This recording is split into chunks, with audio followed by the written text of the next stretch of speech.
Hello and welcome back to Semi-Finals Saturday here at our SPL kickoff tournament on our path to Worlds. I'm J-Mac. I got Inbound joining me here on the desk. So we're getting ready to start up our Saturday of SMITE.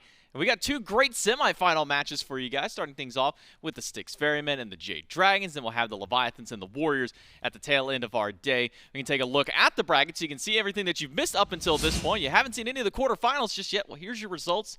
You should definitely go back over to our YouTube SMITE VOD and check out those quarterfinal matchups. Styx Ferrymen found their way to the semis with a 3-0. Jade Dragons a 3-1 over the Ravens to meet their path here. And then for the Warriors and the Leviathans, 3-0s for both of them to make it here. Winners of these two sets move on to the finals. And then the finalists will be the ones who end up being the division drafters, at least as far as the concern of what the divisions will be. If you remember back in Phase 1, we had the split of divisions, the Order and the Chaos division. And you play inside of your division twice, out of division once over the course of it. And it'll be best of 5 all throughout the regular season, which is why all of our stuff this week is also best of 5. Quarterfinals, semifinals, and then the finals tomorrow as well. So make sure you're tuning in for all of the SMITEs. That way you can see how the season will round out. Because after this weekend, we take a nice little 1-week break, and then we come back. And I believe it is a 7-week grind through the regular season to go through all those best of 5 matchups to see how we start moving in closer towards playoffs, see who ends up making it over to the Worlds eventually. And then, before you know it, Inbound, we're going to be at the World stage. But before we can do all that, we got to get through our first set here today. Yeah, I mean, we got a great first set to start off. Ferrymen, Dragons. It's going to be just a great performance by both of these teams. Starting with yesterday's games, I mean, Ferrymen kind of just dominated the Gladiators to show up here. The Dragons, really hard-fought set yesterday versus the Ravens. Both teams looking really good. Hoping to see a really good set today.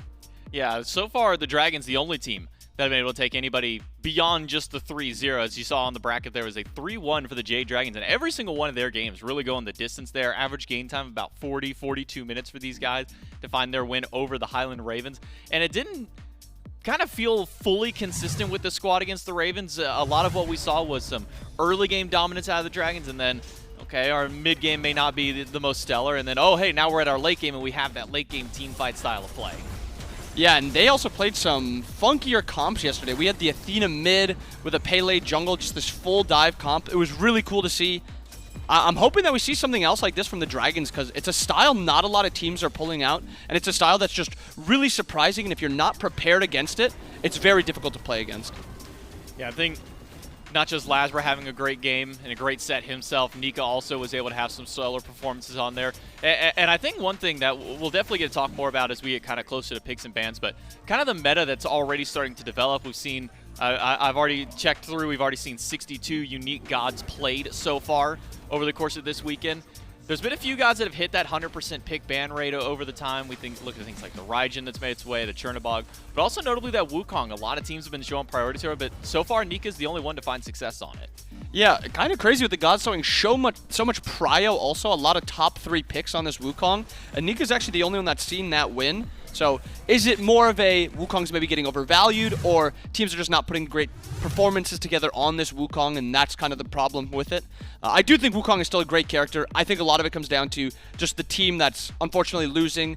Lower bracket, lower seed is the team that's losing with the Wukong, because, I mean, yesterday even Nika looked great on it.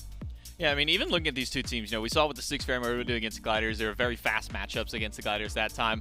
Dragons go a little bit longer in their matchups, so we'll have to see maybe how those two kind of clashes end up going here for this set today. We talked a little bit about Nika, about his solo lane selections and the success he had yesterday, and we've got him standing by for our pregame interview. That's right, I've got Nika standing here, and you know, we've actually gotten to talk to some of the other roles, and they had just mentioned like Wukong still being big for solo. So I'm kind of curious, like from a solo lane perspective, what are your thoughts on the meta right now? I think it's in a good spot. I think the role is definitely like very strong and impactful, especially since like you get to free farm pretty easily, and then like first Beacon, Gold Fury, FG, etc. Like you're really strong for all of those engagements and like pretty key in deciding the game. So yeah, I'm liking it. You get to, I mean, as we saw a couple days ago, you can rotate apparently at any time, as Sot was doing. Yeah. Yeah, it really, like, I think it really depends on the team. Like you said, Sot, like, the Warriors seem to be setting, like, a really early pace and, like, trying to really snowball teams, and Sot does a really good job of, like, getting involved as early as he can. And you guys had, I guess, maybe the opposite, right? Where yesterday your games are going long. What do you think contributed to the length and also to the win? I think drafts is always going to be, like, a big deal. Like, obviously, a lot of the drafts we had excel, like, mid-late game. but also just like the games were like really scrappy yesterday. Like obviously we won, but the games could have been cleaner. Like even the game we lost, like Ravens probably feel like they could have won cleaner. Like I think it's just the start of the phase, so it's going to be a bit sloppy and messy, especially like sieging and objective play. So hopefully we can just like clean that up. The pre-phase jitters, right? And so you get them out in 1 week. Yeah, pretty much. And it's just like I think most teams like have only been scrimming for like maybe a week or two, so everyone's just like getting back in the swing of things really. Well, so far it's been looking great for y'all. Getting a win yesterday. Now you're going to be going up against the Ferrymen. So good luck in your games, man. Thanks for your time. We'll go back to the desk. So maybe a little bit of struggle kind of closing these games out. And I think that's something that we kind of look back at the Dragons of Phase 1, even towards kind of their playoffs and Masters run, where that kind of seemed to be the recurring theme, was that the Dragons had a really good early game, their mid game even sometimes strong, but when it came down to those sieges, that's where it really felt like some of the difficulty kind of came for the squad. So for the Dragons going against the Ferrymen, a team that is very well seasoned, they've been able to close out these games fairly quickly. What do you think is kind of that ingredient that they need in order to be able to find themselves a victory up against the Ferrymen? I mean, I think you touched on it perfectly. The Dragons just have to play their early game, and they have to play it well like they've been known to do. But it's that mid game, that late game that they need to focus on. They really need to get these sieges down. They take a lot of damage, a lot of sieging damage, and it results in just a really hard siege. And like a lot of the times, they're in a really good position to end these games, and it's just that sieging that they really struggle with. So if they can put that all together, obviously yesterday was when they played, so it's going to be really hard for them to improve a ton on it in just 24 hours. But if they can improve even a little bit, siege a little bit better, I think they have what it takes to take down the Ferrymen. Yeah, for the Styx Ferrymen, they found themselves a 3-0 on day number 1 against the Gladiators. Again, very fast games for the Ferrymen team. I believe they actually have the fastest average game time of all the other teams in the league so far for their victories. And it really felt like just about anybody could pull out a carry role for this one. Baskin's doing a little bit of the stranger stuff. We saw the Opwash in game number 1. He's been trying to fish for that big win on the God, finally got it for himself. But really, again, another group of players. And when I look at this team, there's always that question mark of what is Cyno feeling like playing today? What does Cyno want to do? Brings out, I believe, 3 unique picks over the course of his set and able to find wins on all of them. Yeah, he was building some weird stuff too. He had CAD Club on Nike. He had Asclepius on Hades. And then he played the Arachne too, which is the only Arachne we've seen this weekend. Cyno's definitely playing some funky stuff, and it benefits Cyno a lot because teams are not ready to play against his type of style. The only person that's playing Cyno picks are Cyno, and I think it transitions into just being, you have to learn how to play against him, and teams have 5 games to learn how to play against him. Now, from your experience whenever you were playing up against these guys during the league, what was kind of the hardest part about going against a team like the Ferrymen? Because it always feels like the picks and bans feels like the most difficult. The play on field is just play on field. Do you kind of maybe echo that same thought? I mean, 100%. Picks and bans against these guys are very hard. It's also, like you highlighted earlier, any one of these players can carry. There's even games where Auror's the one that's putting on the show, and he's actually just hard carrying these guys. So when you have 5 hyper carries that all also mesh together well and can just let someone else carry, it makes it even harder to play against them. That man on your screen right there, Baskin, part of the team, able to find pretty big games for himself. A 1-1-8 Opwash. Not the fanciest of slash lines, but probably one of the better Opwash that we saw amongst the ones whenever he was playing in Divisional and Roll Stars. Also had an Amaterasu and an Erlong Shen game that he's able to play out there. And that Erlong Shen was the one where we kind of like, we got into that game and we're like, okay, cool, Erlong Shen. We're going to see Cyno, play a pick that he's done really well on, and then Cyno decided, you know what, I want to play Hades Jungle instead, and gave that Erlong Shen over to Baskin in that case. And somehow it worked out. I don't know how it did, but it did, and we'll see if maybe the weirdness can kind of stick around here for the Ferrymen and the Dragons. We jump into the picks and bans for game number 1. We talked a little bit about the Sun Wukong, how he's probably the most prioritized god right now, consistently seeing top 3 pick or ban, but so far has only won 1 of the games that he has made it through. I believe the 6 games that Wukong has been picked up so far. Yeah, and it seems like teams still think he's very strong. We have the first side, or the second side pick, or banned by the Styx Ferrymen, banning out the Wukong. Also, Jade Dragons throwing away the Ganesh and Freya. Both of them loved by Aror and CycloneSpin, and then Pele followed up by the Ferrymen.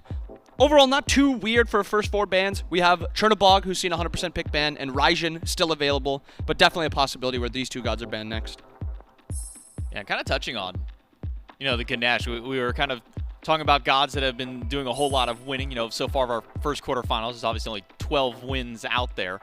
Well, I guess 13 whenever you throw in the extra win there for the Highland Ravens. But Ganesh has been one of the most winning of those supports. So seeing the Dragons ban that one away, especially one that Aror has gone on record saying that this is the year of the elephant. You know, that guy's going to do a whole lot of good and a whole lot of winning, and we do see that one banned away.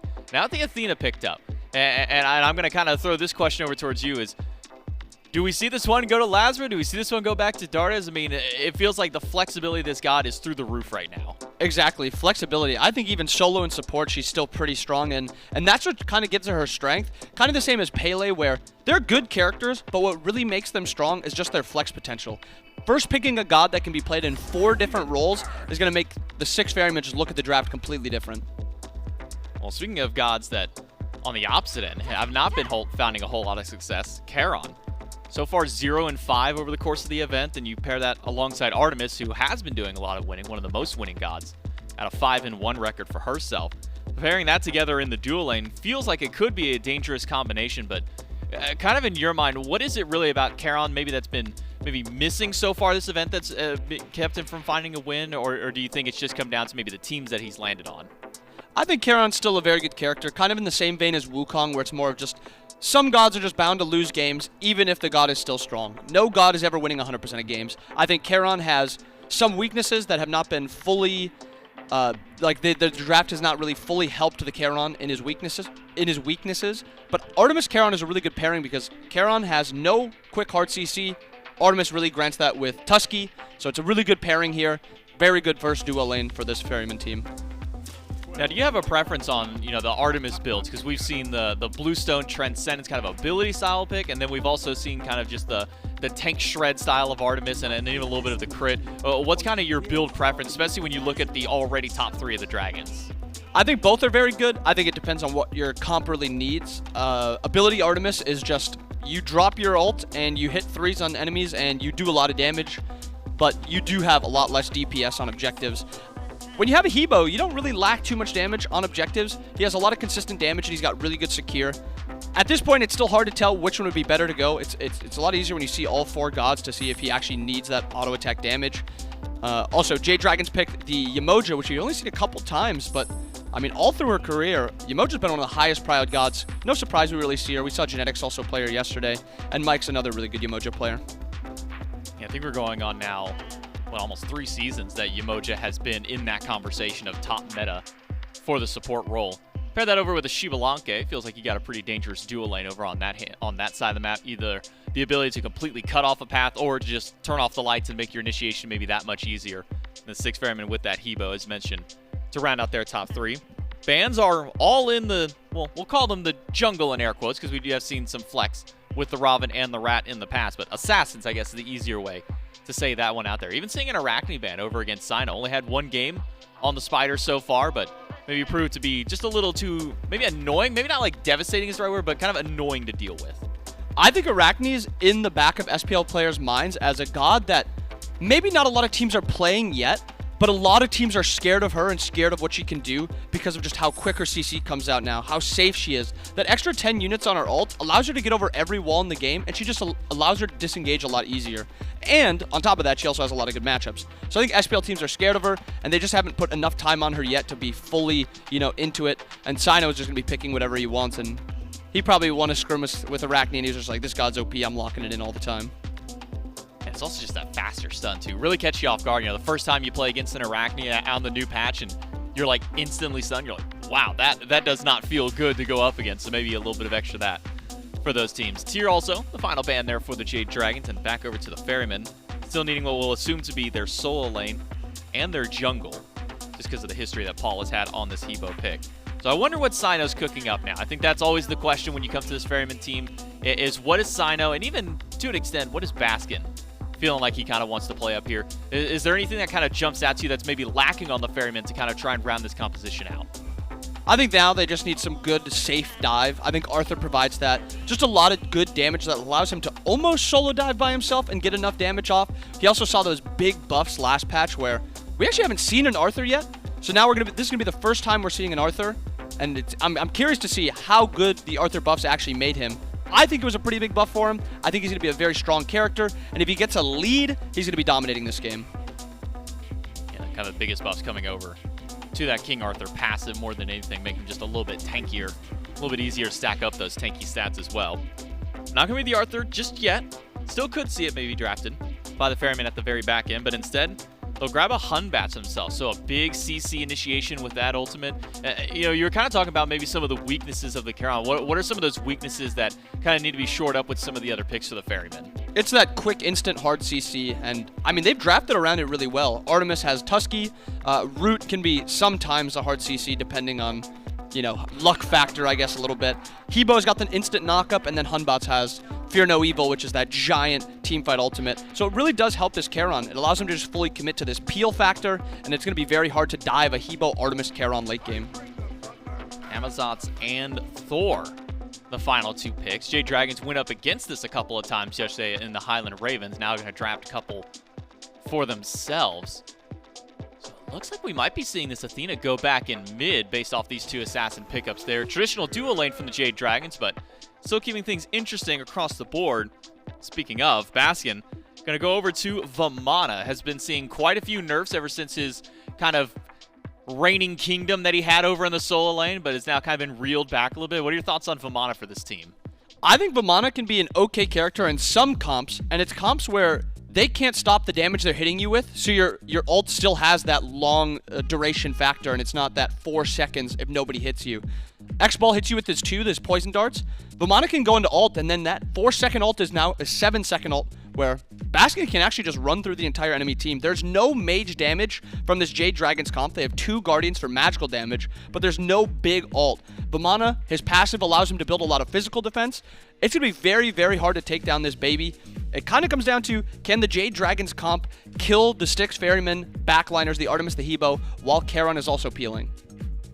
Now, well, the biggest strength of the Dragons in their set yesterday was kind of their early game factor, being able to win out in those first 10 to 15 to make your mid-game, maybe if your mid-game isn't as strong, can still have a great transition towards that late game. Styx Ferrymen felt like a strong all-around team in their setup against the Gladiators. So for the Dragons up against this Ferryman squad, what's kind of that key for the Dragons to be able to find that easy path towards late game?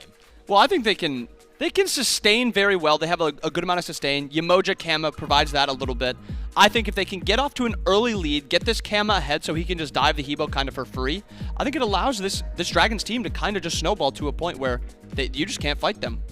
And then on the opposite end here, maybe for the Styx Ferrymen, since their strength has kind of just been anywhere really, it's just like, okay, who's our best maybe early game style? Where's kind of that winning lane for the Styx Ferrymen? Where do you want to see Cyno trying to put his pressure for this team? I mean, realistically, Cyno can play any lane he wants. I think all 3 lanes are... No one's really hard dominating any of them. I don't know if exactly Vamana Kama is or Vamana Thor, whichever one it ends up being, is really a losing matchup for either one. It's going to be farming over there, and then in duo, it's not too much of a difference either. So it's just wherever Cyno feels he needs to get his team ahead, and I think this game kind of relies on Aror and Cyclone more than anything, so I think it should be duo more than anything. We've also seen a lot of duo visits by junglers this past 2 days, so I expect that to keep up, and I think duo will kind of decide this game. Yeah, we've seen a little bit less of that trend of go over, camp the solo lane, just kind of get your solo laner ahead. It's kind of just been, okay, let them do their own thing, and maybe now kind of rush over towards that duo lane. So between the Jade Dragons and the Styx Ferrymen, it's a best of 5 here in the semifinal. Winner moves on to the finals and guarantees that they'll at least be one of the captains to draft out the divisions for our first phase or our second phase of the SPL. But who is going to take the lead in this set with game number 1? To find out, we're going to jump over to our casters, Gore and Mifflin. Thanks so much, J-Mac and Inbound. That's right, it's Gore, it's Miff. And as we get into game, it's going to be Doug opening up the window for us. And Mifflin, I know we got some of your thoughts on it yesterday on Desk, but I want to go back in and ask about Athena mid first and foremost, because Dardez played it yesterday. They win that game, although it was definitely something that I would say subverted pretty much all expectations from Athena and from what it would look like if it was played in mid. Yeah, I mean, it's a very eclectic pick. My thoughts essentially boil down to it can work. She's got okay clear. Her ability to set up for jungle ganks is incredibly high. So if you're going to go towards picks like Camazotz, for example, that are lacking in CC, having Confound just always ready in the center of the map, it's pretty nice. It's going to be very nice. It's going to be great at initiating on Paul.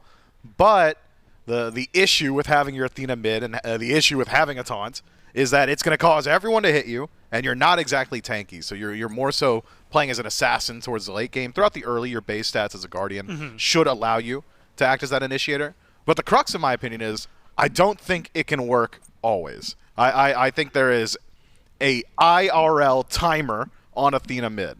Teams are just going to figure out what needs to happen to beat this pick. And if I'm trying to figure it out, I would say it's probably just a CC jungler on the other side. So having a Hunbots who could just roll through, drop Fear No Evil, and present Paul the opportunity to jump on a god that has very long charge up on her escape ability, could make it difficult for Dardez. I imagine a good deal of camping in Dardez's future.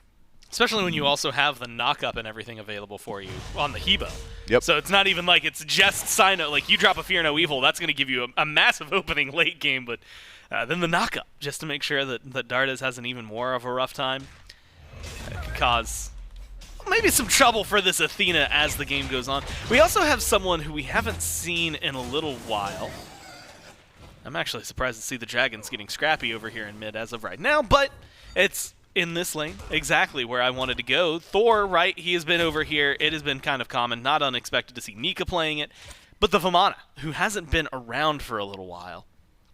Do you like the way he meshes with the Ferrymen and specifically plays into like the Dragons comp?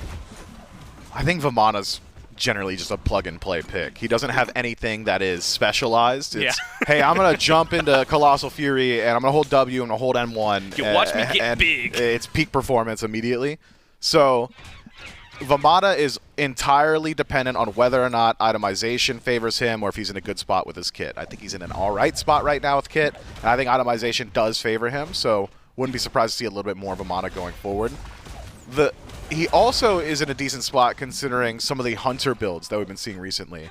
And you can see CycloneSpin already going towards that standard ability Artemis that he's been very keen on recently. Yeah, I don't really see a world where ability Artemis is doing anything substantial to a Vamana. When he's diving back there, it's going to be on just about everybody else, so Baskin's got a clear and easy target. The only saving grace for Cyclone... Oh, excuse me. He's not diving. I've got my teams completely mixed up. Why'd you let me go so far, I was Gore? trying to figure out where you were going with it. Why'd you let me go so far? Oh, it's so early in the morning. I didn't have my coffee. I'm sorry. You're right. I should have jumped in. Auto attack Xbalanque, actually pretty good into Vamana. Everything I just said, unintelligible and stupid. Yeah, and maybe even reverse it. And it might not even matter. Baskin, first-blooded Nika, gets aggressive. I'm so embarrassed. Alongside LASBRA. But to your point, it goes to show someone who's just using abilities there maybe doesn't get the kill. The auto attackers chase them down and do exactly what they need. Thanks for keying me back in. Yeah, turn it around, reverse it, Timothée Chalamet style. Yeah, Vamana's still very good though. I mean, at the end of the day, still going to be very tanky. Come late game, still has the opportunity to dive that back line. Not that you're really going to have too much to dive. It's really just Vote holding up the back line. Dardez is essentially just another frontliner on this Athena, all of his damage. So low range, it's all dive on the Jade Dragons. If that leaves Vote on an island, maybe Baskin can deal with them. Do you think, though, with the way we've seen it, and obviously this has been open because Artemis is the one really ability-based hunter right now that, or not even ability-based, like she's kind of 50-50, but she is being built that way. And she's doing a lot because of the scaling, right? It's like 75% I think on her 3 and then 100% on her 4, on her ultimate. Just feels really, really solid. Not a lot of other hunters, like Ull is another one who can pick those up, but usually isn't necessarily huge in the meta, especially as of right now. So does Vote, are the items right now so heavily handed? When I think Vamana, I'm thinking like chin size. I want to shred health. Has that been like the go-to enough that you can lean on that, or has crit been in there? I've been seeing it sprinkled through a lot of these hunters. Is it just too crit heavy right now to have Baskin be impacted? Yeah, it's interesting, right? Because kin size is an incredibly strong item that has gone largely ignored throughout this event. You'll see Zatman tweeting about it recently. Hey, where's all the kin size? All these warriors have got 4,000 HP. What's going on? And it seems like a lot of people just have not been able to slot it into those builds. CycloneSpin, though, is in some trouble. He's got a lot of HP to play with. Ooh, not a lot anymore, though. The damage is there. You need No one way. more auto. The ball hasn't branched. Oh, and it almost connected off the tower. The reach from Dardez almost hits, but all of them come short. CycloneSpin somehow lives under the tier 1 despite the best efforts of the Dragons. And now, how much worse could it get for him? Nika, low health, does have the hammer, and is able to get away. But pressure from the left side on the Dragons. From the Dragons. Falls short. And I can't believe Cyclone lived. No, yeah. Once Defender of Olympus landed, I thought to myself, what's going on, right? I mean, that's 60% of Cyclone's HP just immediately there. But some of those auto attacks slightly off the mark from Vote. Darkest of Night's timing, I think, could have probably been better used, though. Having it while Cyclone is already stuck in the River's Rebuke, already getting slammed by the Athena. I mean, him not being able to see it never really came into play because they were barrel stuffing him the entire time. Had he held on to it, the extended range maybe secures that kill post getting into the tower, unfortunately for him. I'm not really going to blame Vote. You kind of want to use everything at the same time anyway. That's general Smite MO. But, you know, if we're being nitpicky, maybe could have held on to it a little longer. I just got to talk about his Aegis, which might be the MVP here for CycloneSpin. I mean, that pickup early, A, was massive, but then B, how much it gets for him. Now, River Styx comes flowing through here in an attempt to either steal the shield buff or get something going from Aror, and it doesn't really do either. But he's doing exactly what Aror and everyone has ever described his playstyle as, which is be annoying on the map. And it is getting aggressive, forcing the Dragons to pull the purple buff away. Experience camp as well, just to make sure that you're picking everything up. It looks like Aror did get at least one of those going towards him. And a deep ward placed for him. And so, explosive, I would say, is this game. And it kind of matches with what you were saying, what the desk was saying as well, is like yesterday we saw the Dragons find success in the early, and this is a comp that, with especially Athena doing what Athena's doing, wants to play a little earlier, especially compared to like a Hunbatz and a Hebo. Yeah, just getting anything aggressive early is so important for the Jade Dragons. And one of the mainstays of Athena in a side lane or in any lane where she isn't just legitimately support is that you want to play wherever she doesn't belong, right? So in the solo lane, make plays in the duo for a solo Athena. In mid, you can do in either side lane. Cyclone in a little bit of trouble. Goodness. Doesn't have the Aegis this time. 12 seconds until that one's back. That's how the delete button was supposed to work last time. The Dragons put a second on the board. And Mifflin, they kind of make it look simple. The River's Rebukes from Mike, 2 times in a row, they have hit exactly the way the team needed. Yeah, Cyclone, I mean, it's almost a death sentence now. Get hit by River's Rebuke, you're probably just going to die. He doesn't have a standardized leap. There's no Phantom Shells available. Cyclone's going to get hit by that Athena ultimate every single time. Fortunately, Aegis back up now. He's about 4 seconds short of it last time around, but should be able to survive the next exchange. That's something you could just repeat on the Jade Dragons. I don't really see any reason to stop. Keep putting Vote ahead. You're going to be able to leverage it into a Gold Fury sooner rather than later. Keep CycloneSpin down. His build's largely pretty expensive. This ability build with Transcendence, Jotuns, those items. It's going to cost a lot of gold. It's going to be hard to come by it. Baskin narrowly avoids the wall from Nika. The thing I'm curious about, though, if you put a lot of pressure on Cyclone, and right now it's only the one death, forced the Aegis the last time around, I wonder, do you run into, I'm going to call it a Panda Cat situation, where you're down 4 levels, and then he just still has a huge impact because your Artemis play is just that great? Or does the team around him maybe not create enough space for that to work as easily? There's great peel on the Styx Ferrymen. Anytime you're 4 levels down, you probably should have just already lost the game, I think. I mean, there's just so much you could do. Essentially, if someone's 4 levels down, they are a non-factor in the team fight, and so forcing engagements around objectives is generally the name of the game. I wouldn't say that was Panda Cat being just the most superb player ever and making a crazy comeback. It was more so he just extended the match to the point that he was allowed to get involved once more. So CycloneSpin could find himself in that position, but it would take him a little bit longer. Okay. Again, if he decides to continue down this ability route. And Artemis is a little bit susceptible to just getting dove continually forever. There's never really a point where she feels safe because of just how her kit interacts with what the Jade Dragons have drafted for themselves. So value in camping the duo lane, to be sure. And it's not just Cyclone. Auror's gone for a pretty squishy build. Chronos Pendant in first slot. You could jump on him, too. And the exact same combo works. He doesn't really have any great ways to interact with River's Rebuke. And if I remember, in his tier list video, which theoretically you can go watch probably during a break, youtube.com/SmitePro, where he discussed ranked supports alongside Trelly. I remember him talking about the Charon and very emphatically saying he's really great, get Chronos Pendant. Like, he wanted Chronos Pendant on him. And so, like you said, it does keep him kind of squishy. And I guess the real thing to look at is, do you still want Prophetic Cloak in this case? Do you still want something like that, even though it's going to be delayed so long? Like, will you have time to stack it? I think Prophetic Cloak's something you can get away with on Charon for sure. He just has really good poke. All of his abilities are ranged, so you're going to connect with them pretty easily. You don't really need to put yourself out of position.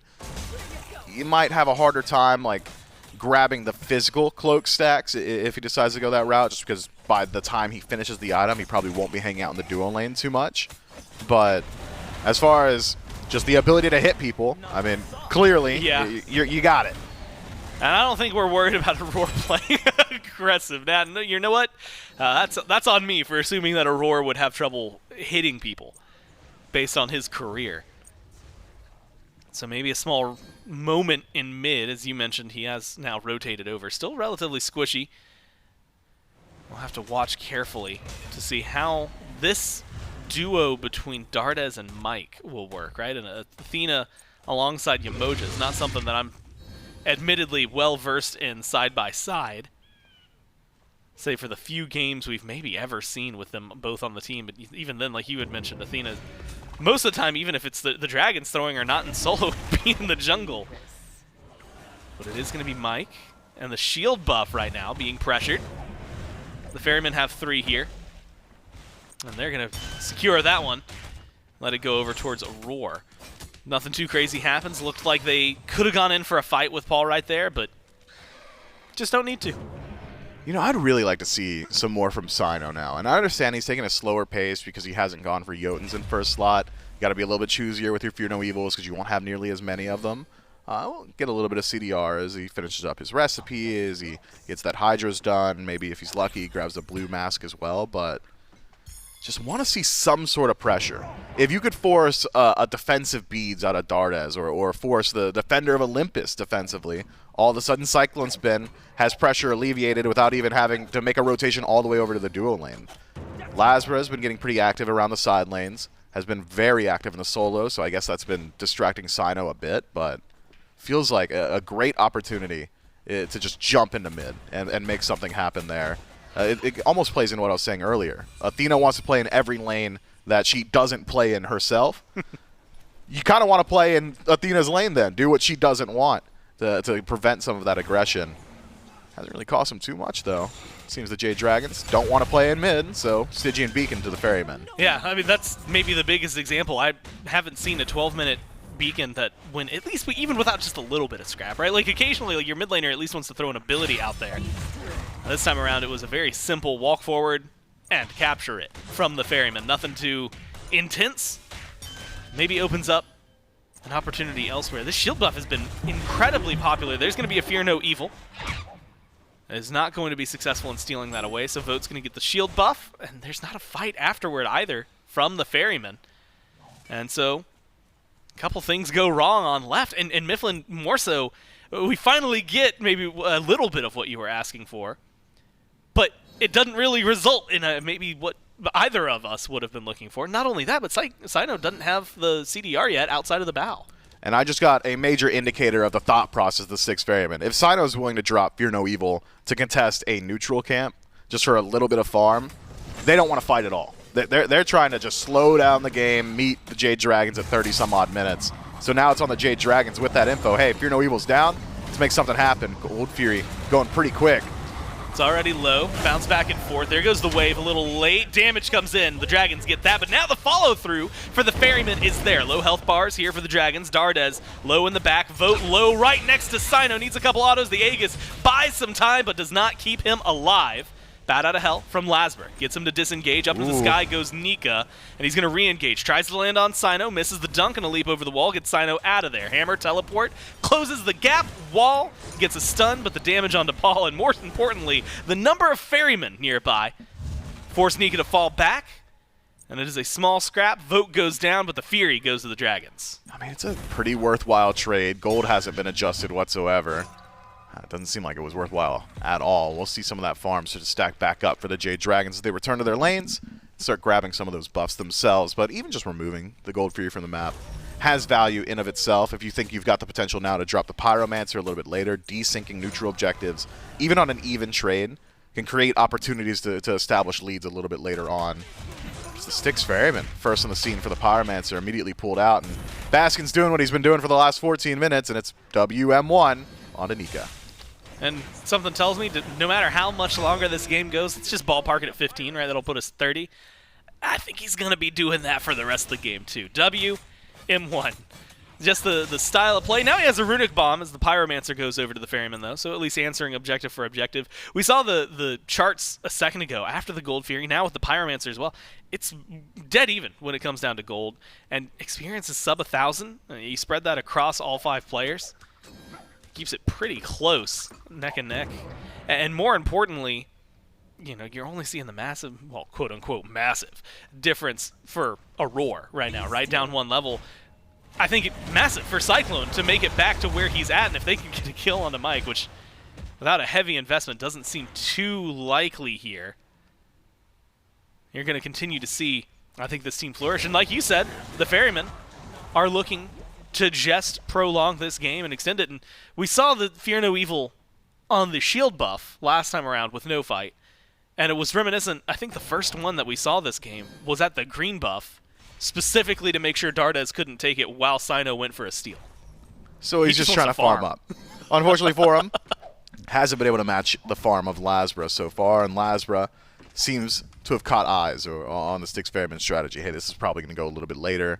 We haven't really been fighting too much. I can get away with a slightly greedy build, Transcendence 3rd slot. Let's just keep stacking. Let's keep getting stronger. So I have my best odds as the game starts to develop.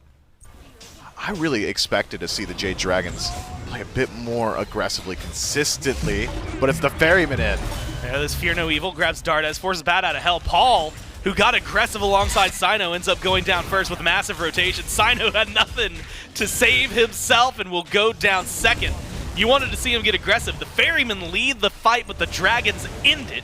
And they're going to keep pushing. River's Rebuke just a little bit late. Mike stops to look at him. Baskin locked down. The dash should be good for the distance necessary. The front line will stay safe. Carry's still over in their safe haven and left. And a couple kills go awry for the Ferrymen as the Dragons step forward. Yeah, the Ferryman must have known that Nika was on his rotation, but unconcerned, unperturbed, decided to stick around for the fight.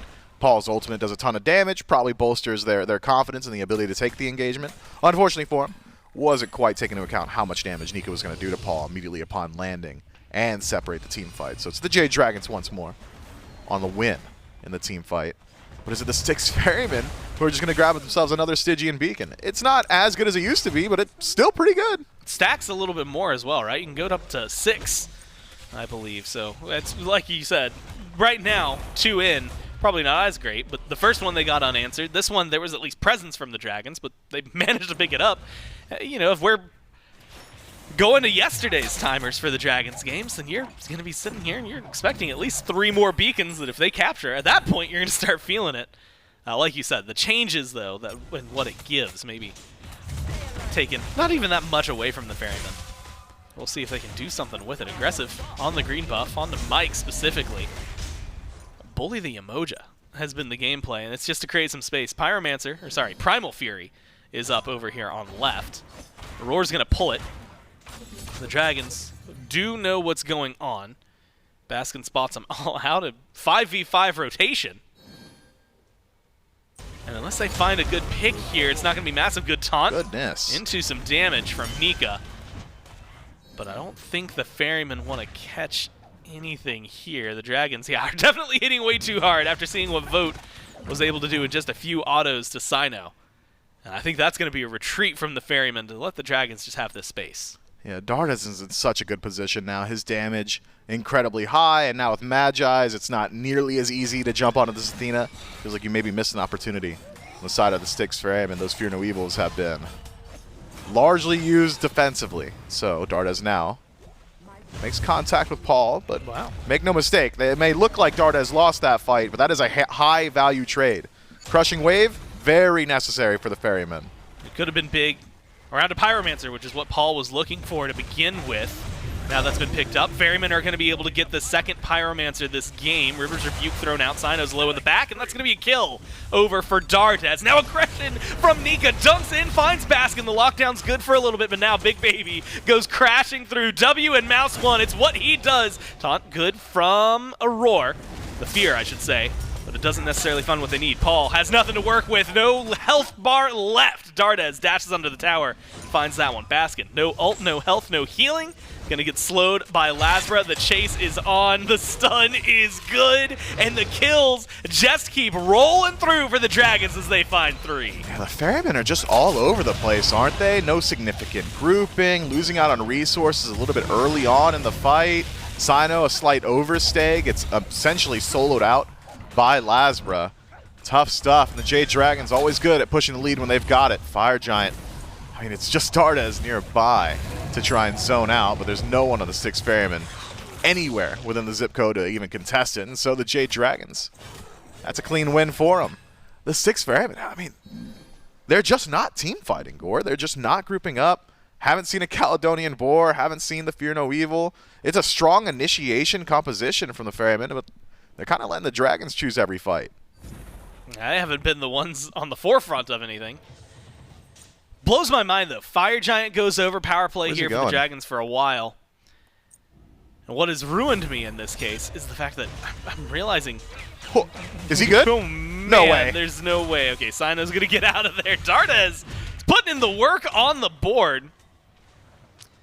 And at least going to force the jungler to fall back. But Mifflin, there's 11 towers still on the board. The Ferrymen still have all of theirs. This has to be a massive Fire Giant. Ferrymen secure themselves the Primal, though not without some attempts here from Vote as the autos come out. So we finally get to see the Ferryman group. Maybe a little bit late if you look at the scoreboard, 7-1. But now, 21 minutes in, we get some semblance of fight from them, at least around an objective. This is just all going to fall back on defense, and that maybe forces them to group up, but because of the amount of towers, we still might not get to see them all 5 together. And maybe this is what the Ferrymen were vying for as well. The Jade Dragons are a team that have historically struggled on Siege. Yeah. They have struggled mightily to close out games, especially when the gold is as close as it is now. I can see the Styx Ferrymen liking their odds, especially on defense. I mean, it's such a committal Siege from the Jade Dragons based off draft. You're not really poking from a range too well. I mean, Dardez has to get point blank to get involved. There are ways back in for the Ferrymen. They've got really good defense here. Well, Cyno goes for a Fear No Evil in mid. Nobody else is really there yet, so he gets an extra hit. I think an overhand smash onto Dardez, who just heals it up and doesn't have Beads to worry on about Mike. it. Yeah, beads on Mike, so that will actually be massive for him. So a small opening, and their tier 2s are still up. So as far as defense has gone, this has been pretty solid for the first 20 minutes. The other thing, and I just thought of this as we were watching very specifically an engagement in left. Speaking of engagements, right is where it's going to be, and Cyno just can't catch a break. Damage from LASBRA through the roof, and now 5-0-1 for Dardez on this Athena mid. As the rotations come through, and the damage is just too much to handle. Beacon spawns in, this time captured by the Jade Dragons. Going to put the Titans on the board. He's going to throw those Titans in mid in about 30 seconds. Mifflin, the Dragons are just playing clean, and there's not much to do about it. With Cyno gone, I don't know that we're going to see anything from the Ferrymen for the next few minutes. I mean, will the Jade Dragons even ask any difficult questions? Are they willing to group up? Siege's tier 2 in mid. Seems like it. Styx Ferrymen, 10 seconds left on Cyno's respawn. Probably don't have any horse in this race, especially with Paul down to 50%, Aror as well. I mean, it's just dangerous standing this close. Aror taunted back in. There's going to be the damage, man. It is 9-1. The Dragons are just not letting them catch a break. And what a wall, what a stun, what a dunk. Forces the Fear No Evil out of Cyno to peel himself away. But it's just to get back to the fountain. Has to run and turn tail. Now damage coming in. Defender of Olympus gets a little bit of splash, but not too much. Baskin zoning out the Jade Dragons to the best of his ability. Taunt is good. Damage is there. Vote finally falling low, and with the Chaos Titan surging forward, that's going to be the Dragon's sign. Start to fall back. DPS that as best they can. But it is a nice amount of breathing room for the Ferrymen, who otherwise were shoved under the Phoenix. Yeah, now you've got the Titan, the Order Titan, starting working down mid. I mean, it'll distract the Ferrymen. I don't think you want to siege with it, considering Fire Giant's just worn off. But maybe, I like this call. Wait for him to group up on it and jump on him. Baskin taunted in, damage from the poison. It's been good. You need some more autos, need a little bit more CC. The taunt's going to come back relatively soon, and there it is, the lockdown.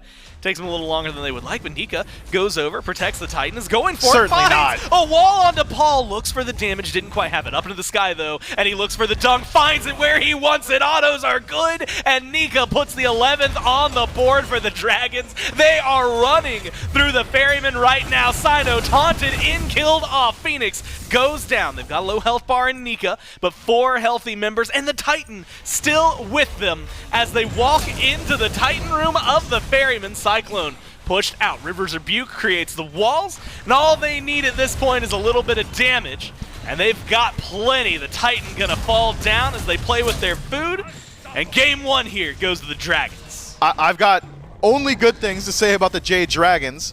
I feel like they didn't hit any speed bumps this game.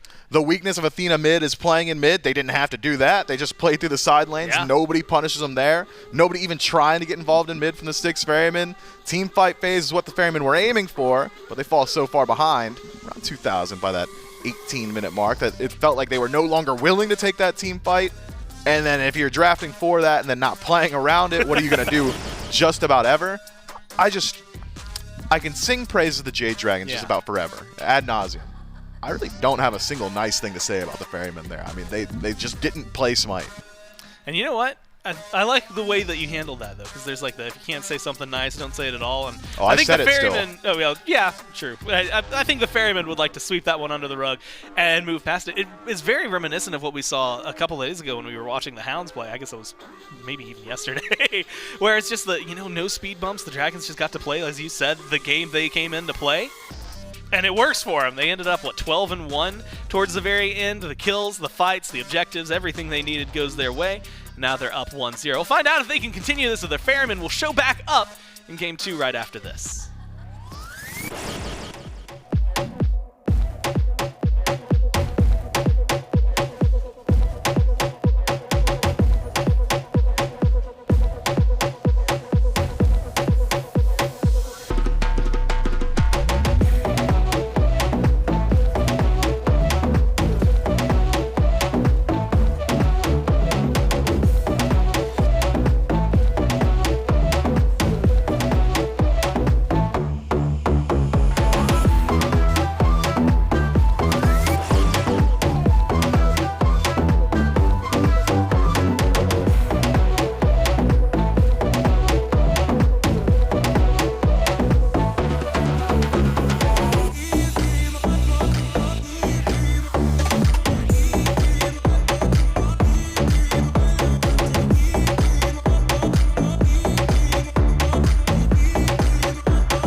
Howdy, SMITE fans, it's J-Mac here.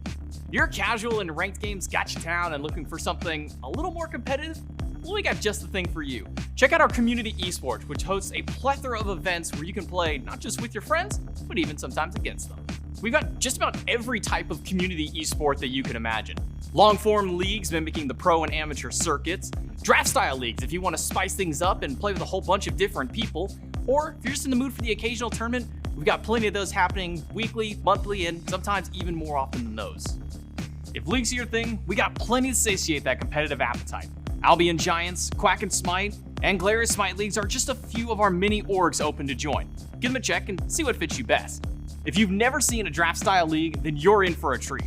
The Smite Draft League and Olympus Smite League are just two of the largest draft leagues in the scene, and you should definitely give them a try, or at the very least, give them a watch to see what all the hype is about. If you can't commit to full leagues and just want to have some competitive fun, there's a plethora of weekly tournaments from orgs like Iced Esports, Vulpus Esports, and so many more. So, what are you waiting for? Head on over to SmiteAmateurLeague.com and check out everything that we have in store for you. There's a whole bunch of different checkboxes, whether you're playing on mouse and keyboard or controller, what region you are, what MMR division you are in your rank to help you find the best suited league or tournament for you. So go out there today. We hope to see you on the battleground. That's right. Make sure that you sign up for a community tournament or a community league right now. If you actually do !SAL down in the chat, that'll take you to a link to SmiteAmateurLeague.com, so that way you can find the best fit tournament or league for you. In fact, if you want to watch some of these ones, usually on our Mondays and Tuesday nights around that 7 to 10 Eastern slot, that's when we have some of these community tournaments actually broadcasting live on Smite Game. At the moment, they're on a little bit of a break while we get the next rotation of people in, but we had teams like Albion Giants, Quack and Smite League, Smite Draft League, that was mentioned in there, as well as Line Sports. Those are all just a few of the many different orgs that are out there hosting tournaments and leagues on the weekly, on the monthly, all across the time of year. So make sure that you sign up for those ones, and then be sure to check in on Smite Game on Mondays and Tuesdays to see what some of the new orgs that are jumping into that rotation have to offer for yourself. So make sure you go out and play some Smite, earn yourself some gems. It's a lot of fun, and a lot of great people out there in the amateur scene that are really hungry. I mean, we've seen an amazing group of casters and production quality that have also come from there, so just all around a great time, so make sure you jump in on that one. And speaking of a great time here, Bobby, Jade Dragons, they kind of just ran away with this game. Dardez on the Athena mid looked nigh unstoppable for his team, and the one thing that we were talking about was kind of the struggle for the Dragons in their siege looked better than we've seen in quite some time from them today.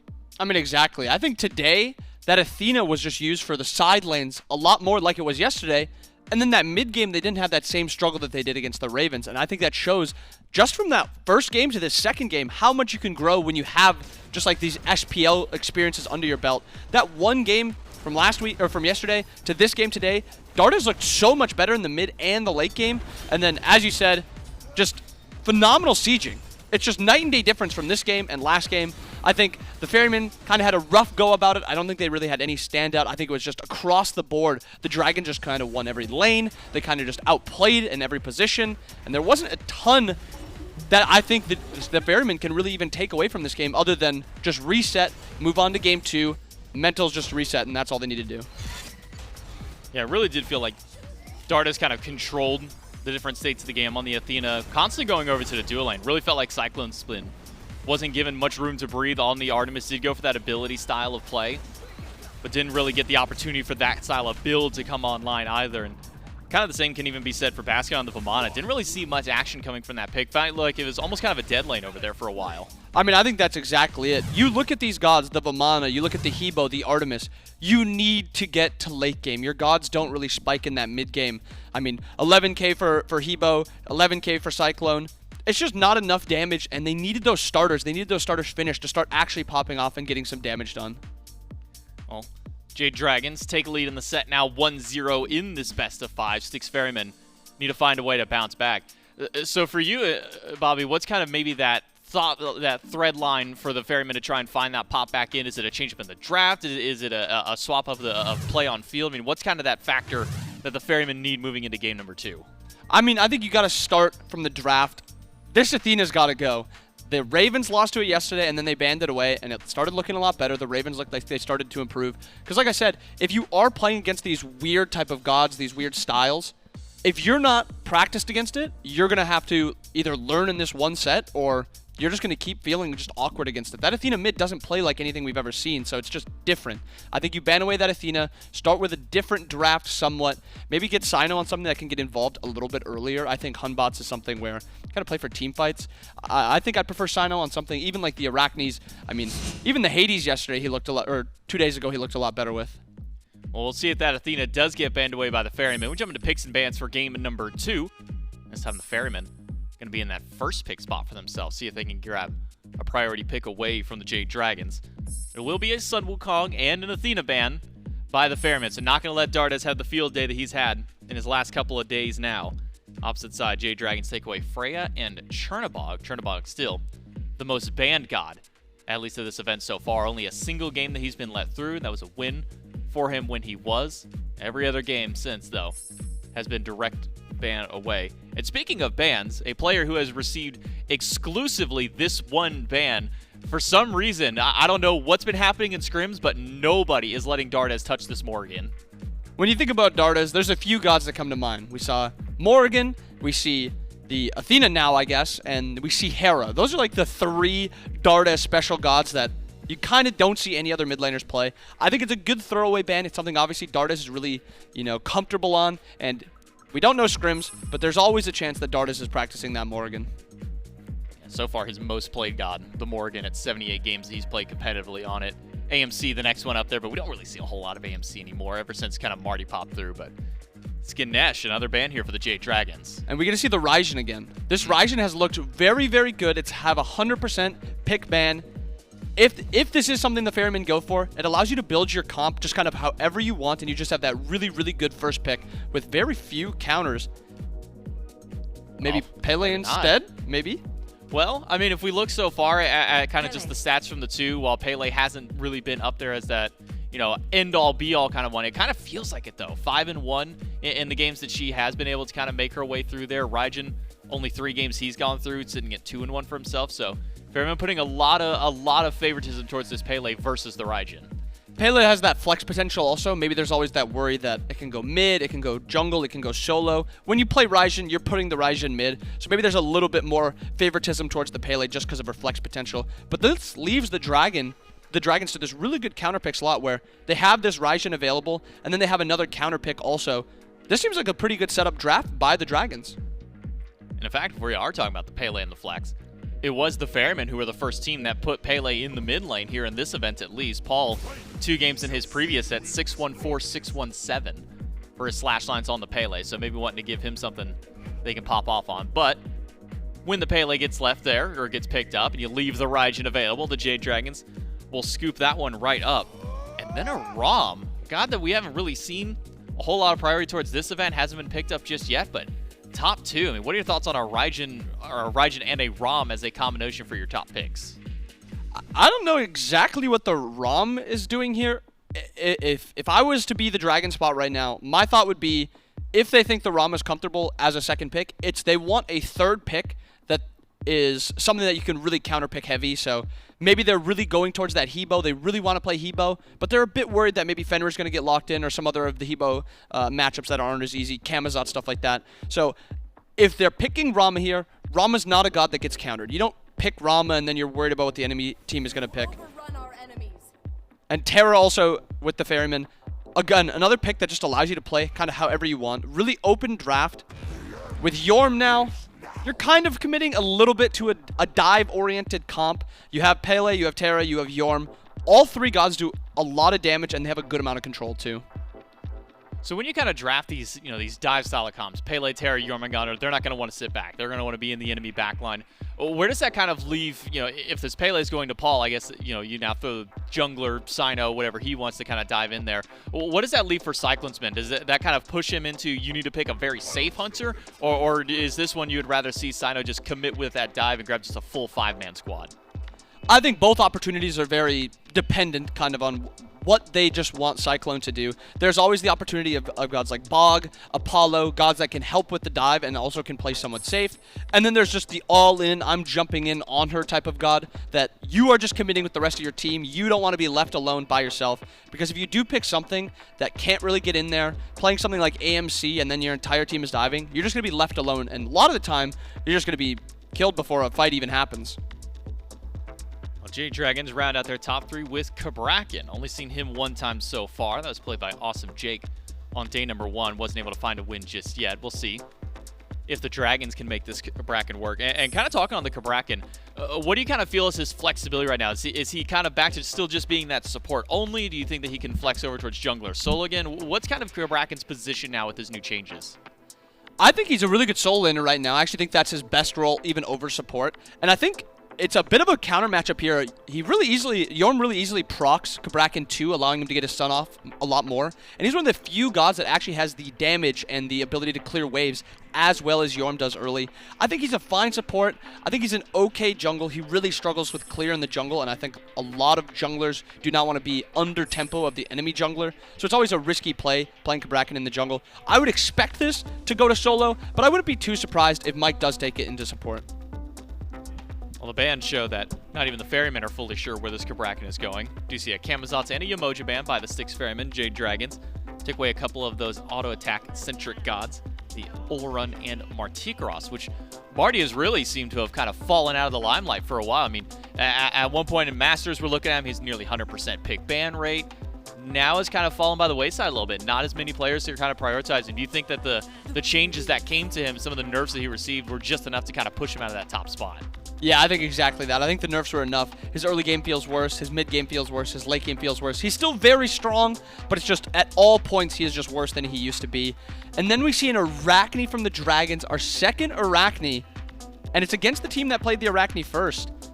I'm excited to see this character. I think she's in a really good spot. I was talking about it in the first game that she is a god that a lot of teams have not played against maybe ever in SPL. A lot of players, maybe not even in scrims. So I think it's a very surprising god to be playing against, and she plays different than a lot of other junglers.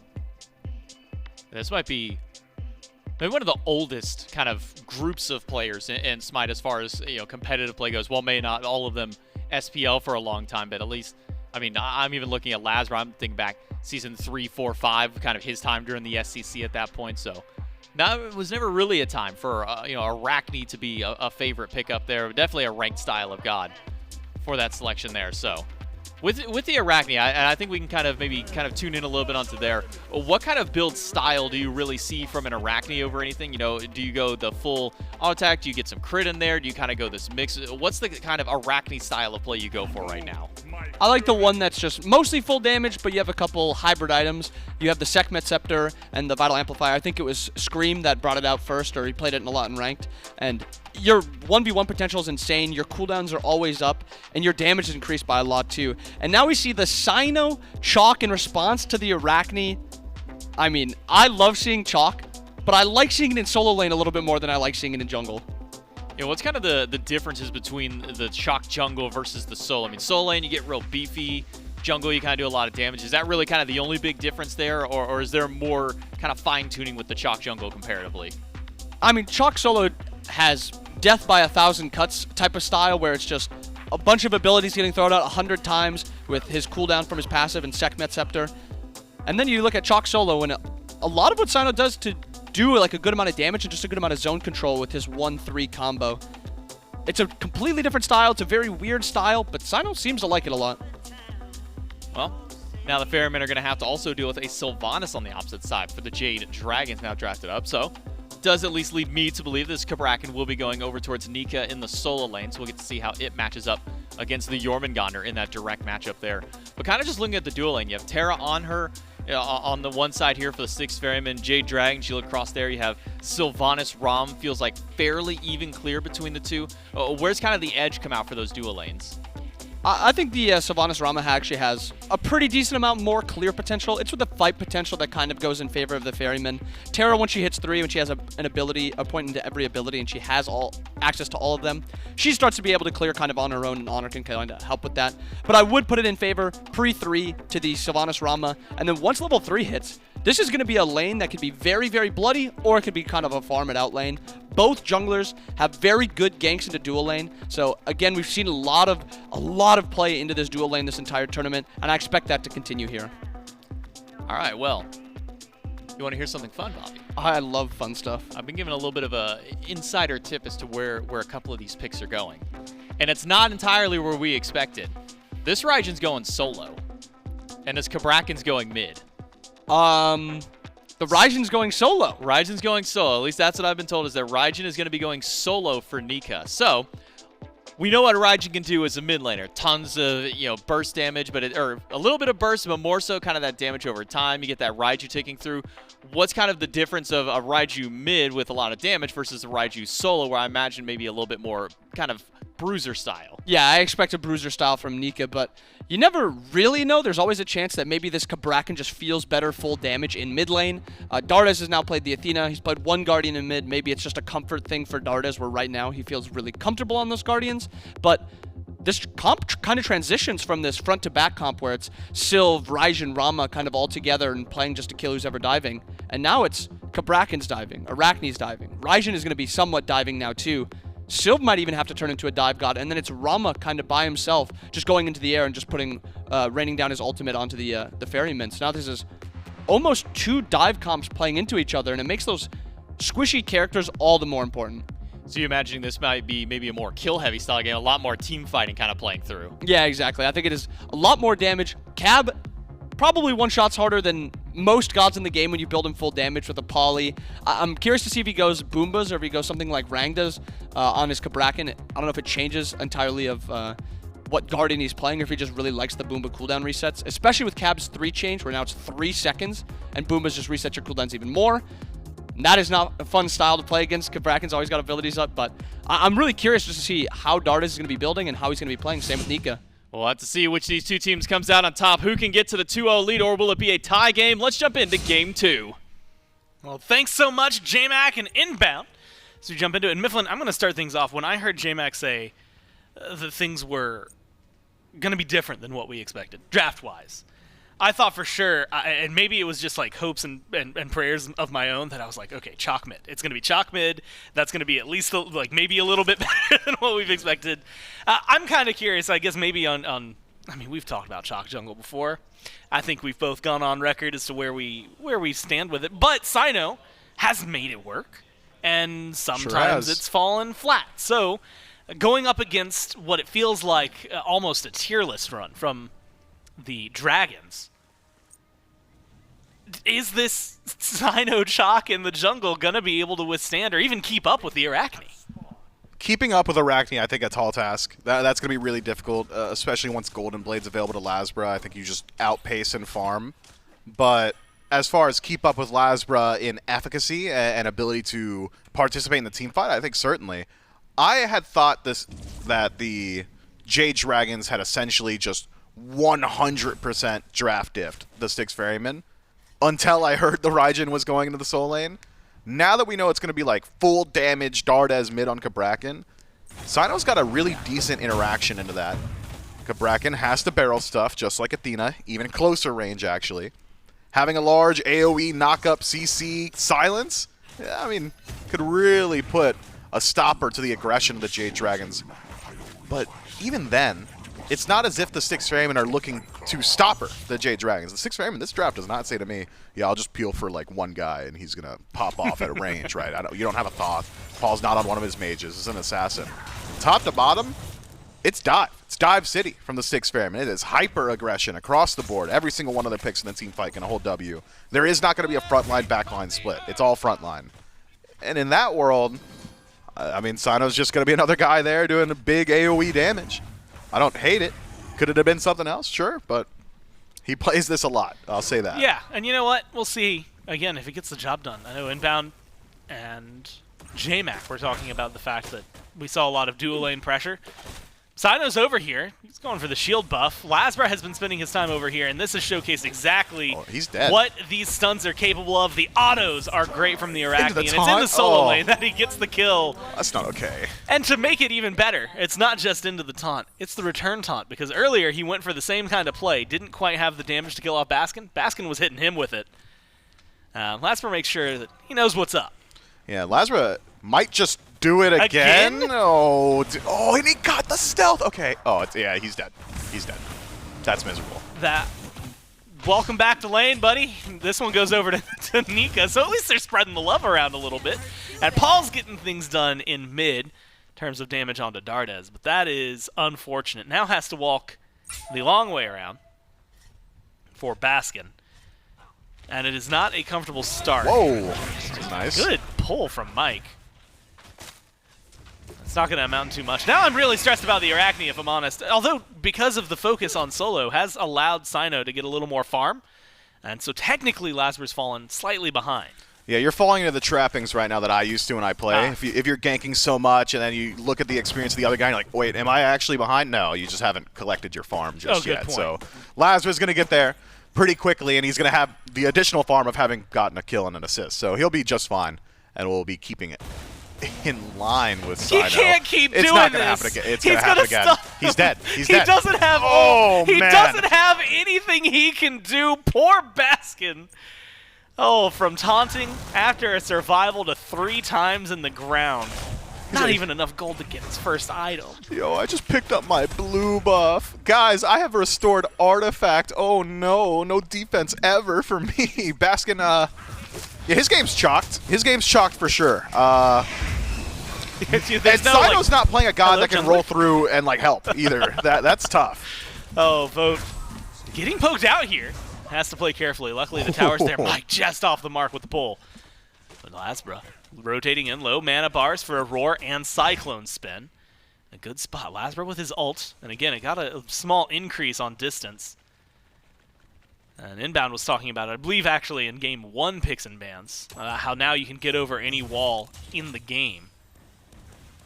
LASBRA's not going to use it over there, at least not this time. Might find Cyno in the jungle. I wonder if it's a fight he wants to take. The answer is yes, because why not? That's going to force Cyno to fall back. But it gives away the presence of the Arachne.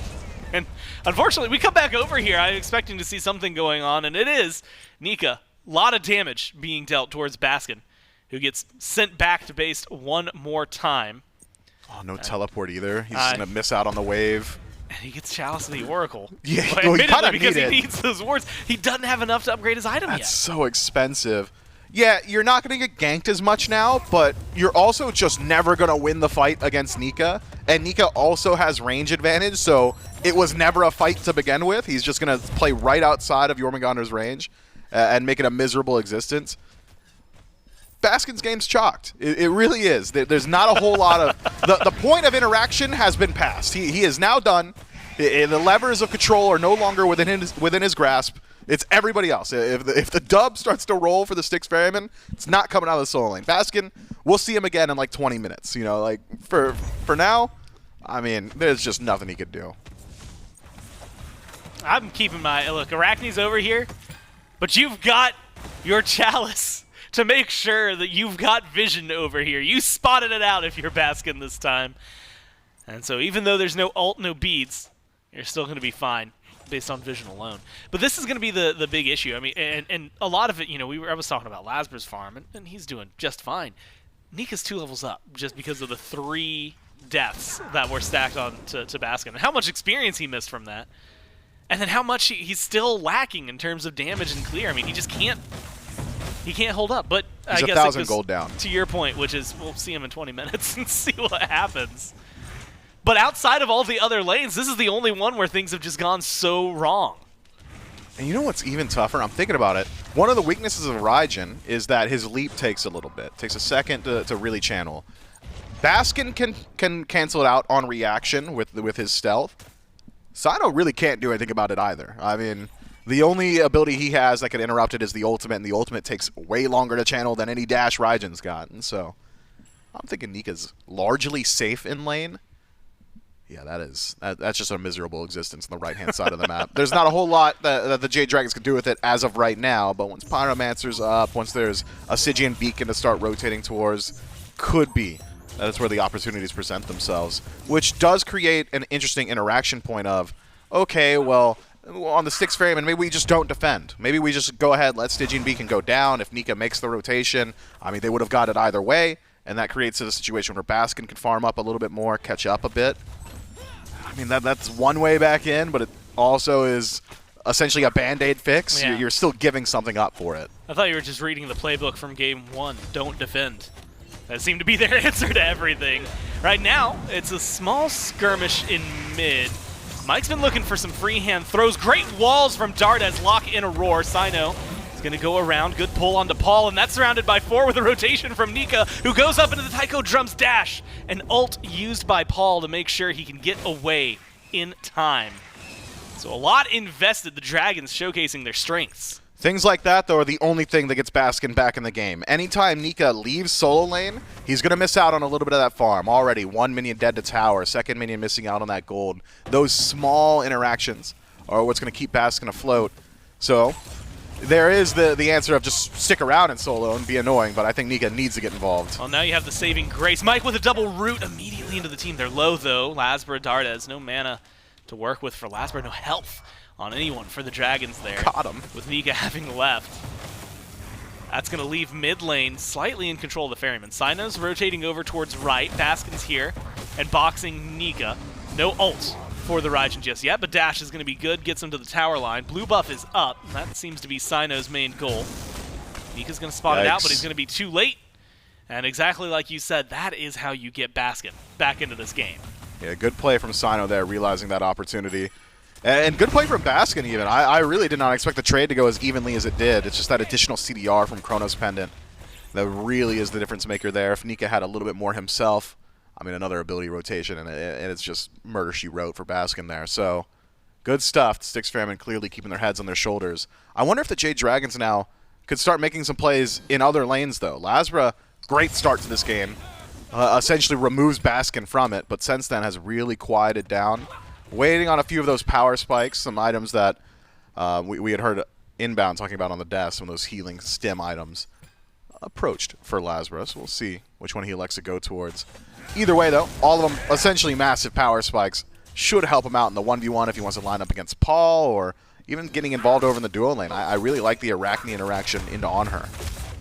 And we haven't seen really LASBRA on left at all. This is maybe the longest that he spent the time over here.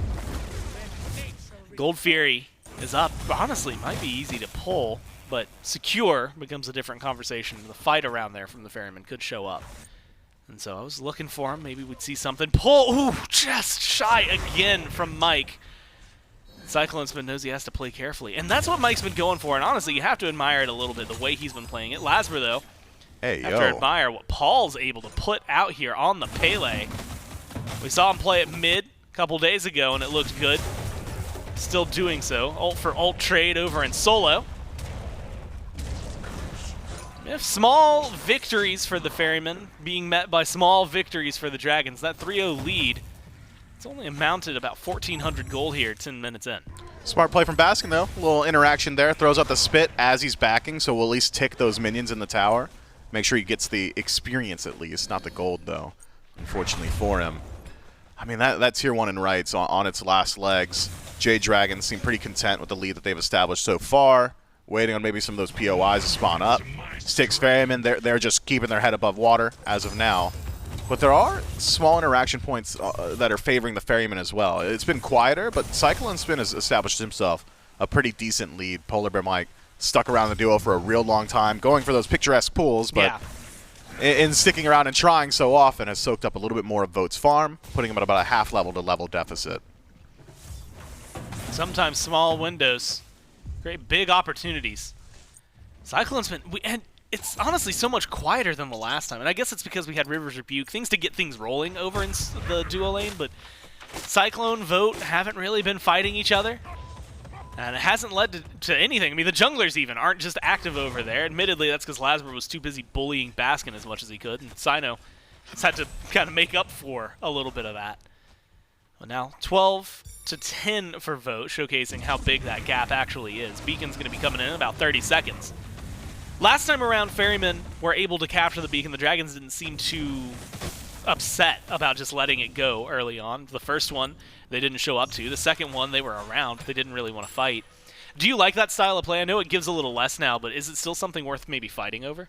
I think grouping up and getting any permanent advantage is pretty significant, right? So Stygian Beacon maybe not worth what it used to be, but still certainly incredibly good and worthwhile to show up towards.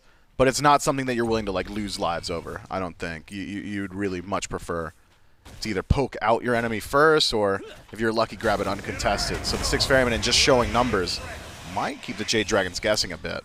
Well, a little bit of damage. Vote going into the sky. Snipes, rain down onto Cyclone. He's going to miss a shot, and that's going to allow him to live. Beacon fight. Currently in control of the Dragons, so that's going to change. Baskin, Nika rotate over. 4v4 in mid lane. Aror and Cyclone, or Cyno, I should say, standing on the capture point as strong as they can. Damage going back and forth. Healing from Chaac needed. The Mike pull, once again, going to be a little wide. Not find the exact setup that he needs. Ult's still available from both sides. You've got the Hunter starting to rotate in. Vote's going to get here first, and that's going to open up some damage conversation for the Dragons. Immediately onto Baskin, forces the World Serpent.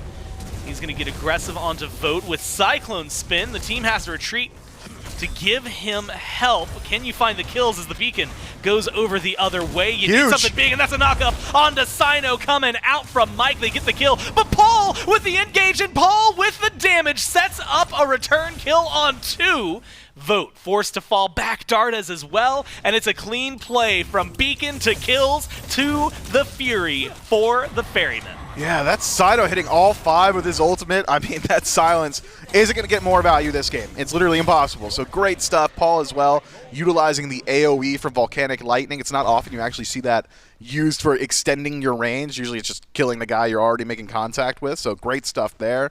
Love it from the Styx Ferrymen. Even Baskin getting involved. Still willing to take those fights, even if he isn't as tanky as maybe he would like. Separates the engagement, gets involved on the Stygian Beacon, and ensures that the Ferrymen have their advantage in that engagement. I was surprised to see how often Nika was connecting with all of his kit and how little damage he was putting out. And then I realized, oh, he's actually Bruiser Raijin. It's a little bit tankier this time around. So don't be fooled like I was watching these fights. Nika is not as threatening as he may appear.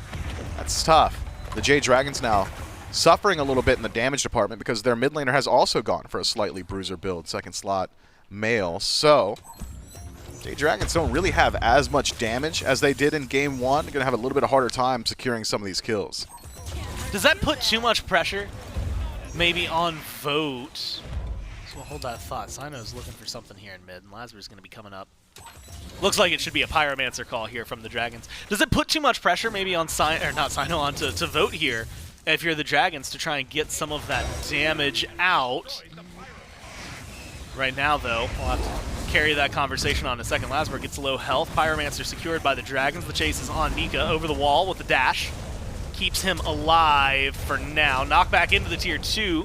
You would think would create the space necessary, but Cyno and Baskin come in. There is that dash interaction you had mentioned earlier. No one able to stop it. Nika gets to safety and manages to dodge that out. But the Runic Bomb, Mike's going to pick that one up on the tail end. And it goes to showcase maybe even more the point that the Dragons don't have a lot of return damage here. No, not quite yet. Dardez really needs to get some of that damage online sooner rather than later. Seems like Nika going to move in towards that magic focus himself. A little bit of penetration on the tail end of his build is Paul.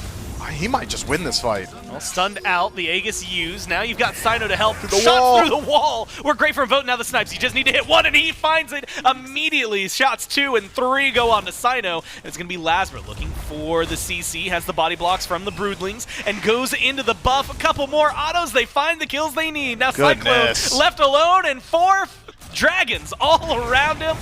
Now all they have to do is lock him down. Leap is good. Create some space. Wall's gonna get pushed back. What a great impale from Cyclone to cancel it right as it happens. Unfortunately, the blink walls come out. Can he get away? Leap into the tier 2. Creates the space that's necessary. Now it's the front lines versus 4. Baskin into the ult. He's gonna get aggressive onto Dardez. Does he have the damage alone?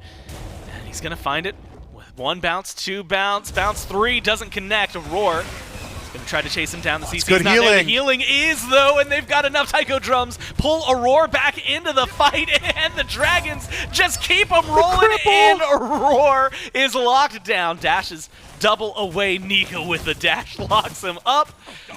And again, a double for Vote. A long, long fight for the Dragons. And a Fire Giant start for the Ferrymen. LASBRA. He's not even looking. He's not even considering it. He should be able to see it through the fog of war. Just turn your head. He spotted it out. Fire Giant. It's low, but LASBRA is too. He's up in the air. What's he going to go for? Is it a steal or is it a kill? He's looking for the steal, holds on to it, goes for it, gets it even! He dies for it, Wow. but he strips away the one opportunity the Ferryman saw to get back in this 4 with Fire Giant on the Dragons, thanks to LASBRA. And they can knock down the tier 1 tower in mid now as well. The Jade Dragons just kite the Styx Ferrymen perfectly on the left side of the map. 2023 med baited. That is insane.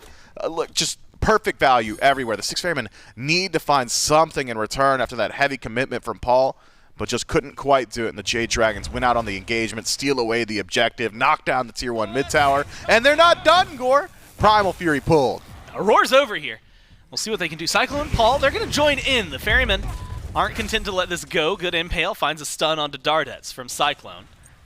I just don't know that they have as many opportunities here as they'd like to think. CC would be important. LASBRA, he might have died for his efforts, but he's back on the board again. Beacon's up. Primal Fury's up. Plenty of opportunities for either squad to get aggressive. And I don't know that it's going to be the Ferryman here just yet. Paul could be the leading factor for this team. But as of right now, it's Dragons on the Beacon, and the Ferryman looking for a way back in. Well, there's some small opportunities. CycloneSpin's got a little bit of crit now, so could catch a Jade Dragons member unaware, so long as Cyclone gets a little bit lucky. So no Spectral Armor means that he's going to find the full value of that crit. Similarly, though, there are some major power spikes hit recently by the Jade Dragons. We'll see about this Primal Fury. Aror willing to defend. Primal Fury, it's low. Cyno with the ult goes and gets a massive silence, but only on the 2.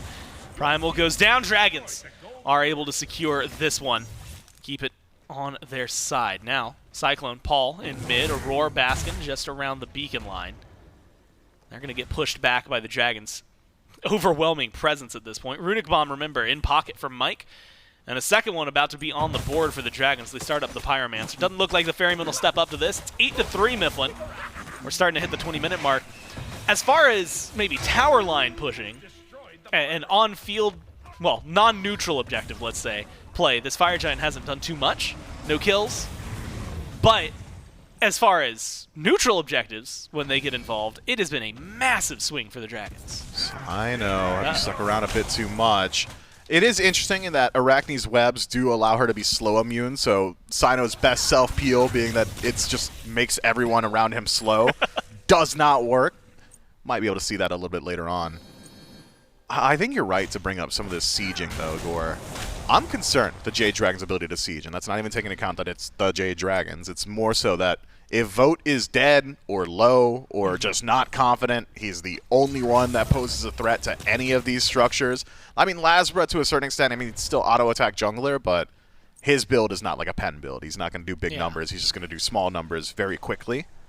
And even then has to be point-blank melee range, so I'm not so certain he's going to have too many opportunities. Silver lining for the Jade Dragons is that there's no mage on the side of the Styx Ferrymen, so dealing with minion waves could be an issue. Poking could be an issue as well. But the Ferrymen have got a simple answer. If you're worried about the safety of your Phoenix, there's only one guy you need to deal with, and Doug found him on the right-hand side of the map, Vote. That's the only one. That's the only threat on the actual permanent structures. They only have 20 seconds left on the Fire Giant. Vote's got it around his belt, and he's got a minion wave, so he's going to step up and showcase exactly what you've been talking about, how well he can shred these. Someone's got to tank it for him, though. Get in there. A couple more autos should be the tier 2. The difference between when Vote is autoing and not is massive. Oh, you can see it even on to Baskin. Yorm, like a miniature tower himself.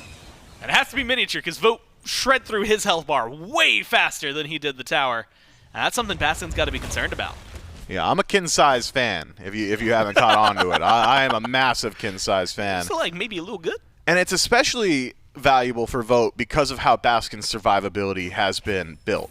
It's not defense, not really. I mean, Prophetic Cloak, sure, but Ethereal Staff and next slot, it's just an HP build, which means Kin-Size is going to find even more value around that 3,000 mark where it feels really, really good for you. So, already getting that 6% on each auto attack. Thank you very much, Doug.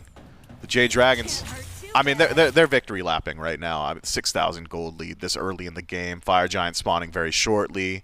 I would argue they were going to be in an advantage state come late game just based on composition regardless. And so any opportunity to take fights, I think a good opportunity. LASBRA's taking as many as he can. Cyno jukes him out thanks to the axe. I think he just guaranteed his death. Blinks, and yeah, you've got 3 coming over. This might be the opening that they need, though. Yeah, the Fire Giant. Ward coverage, specifically that Sentry from Vote, catches a massive rotation.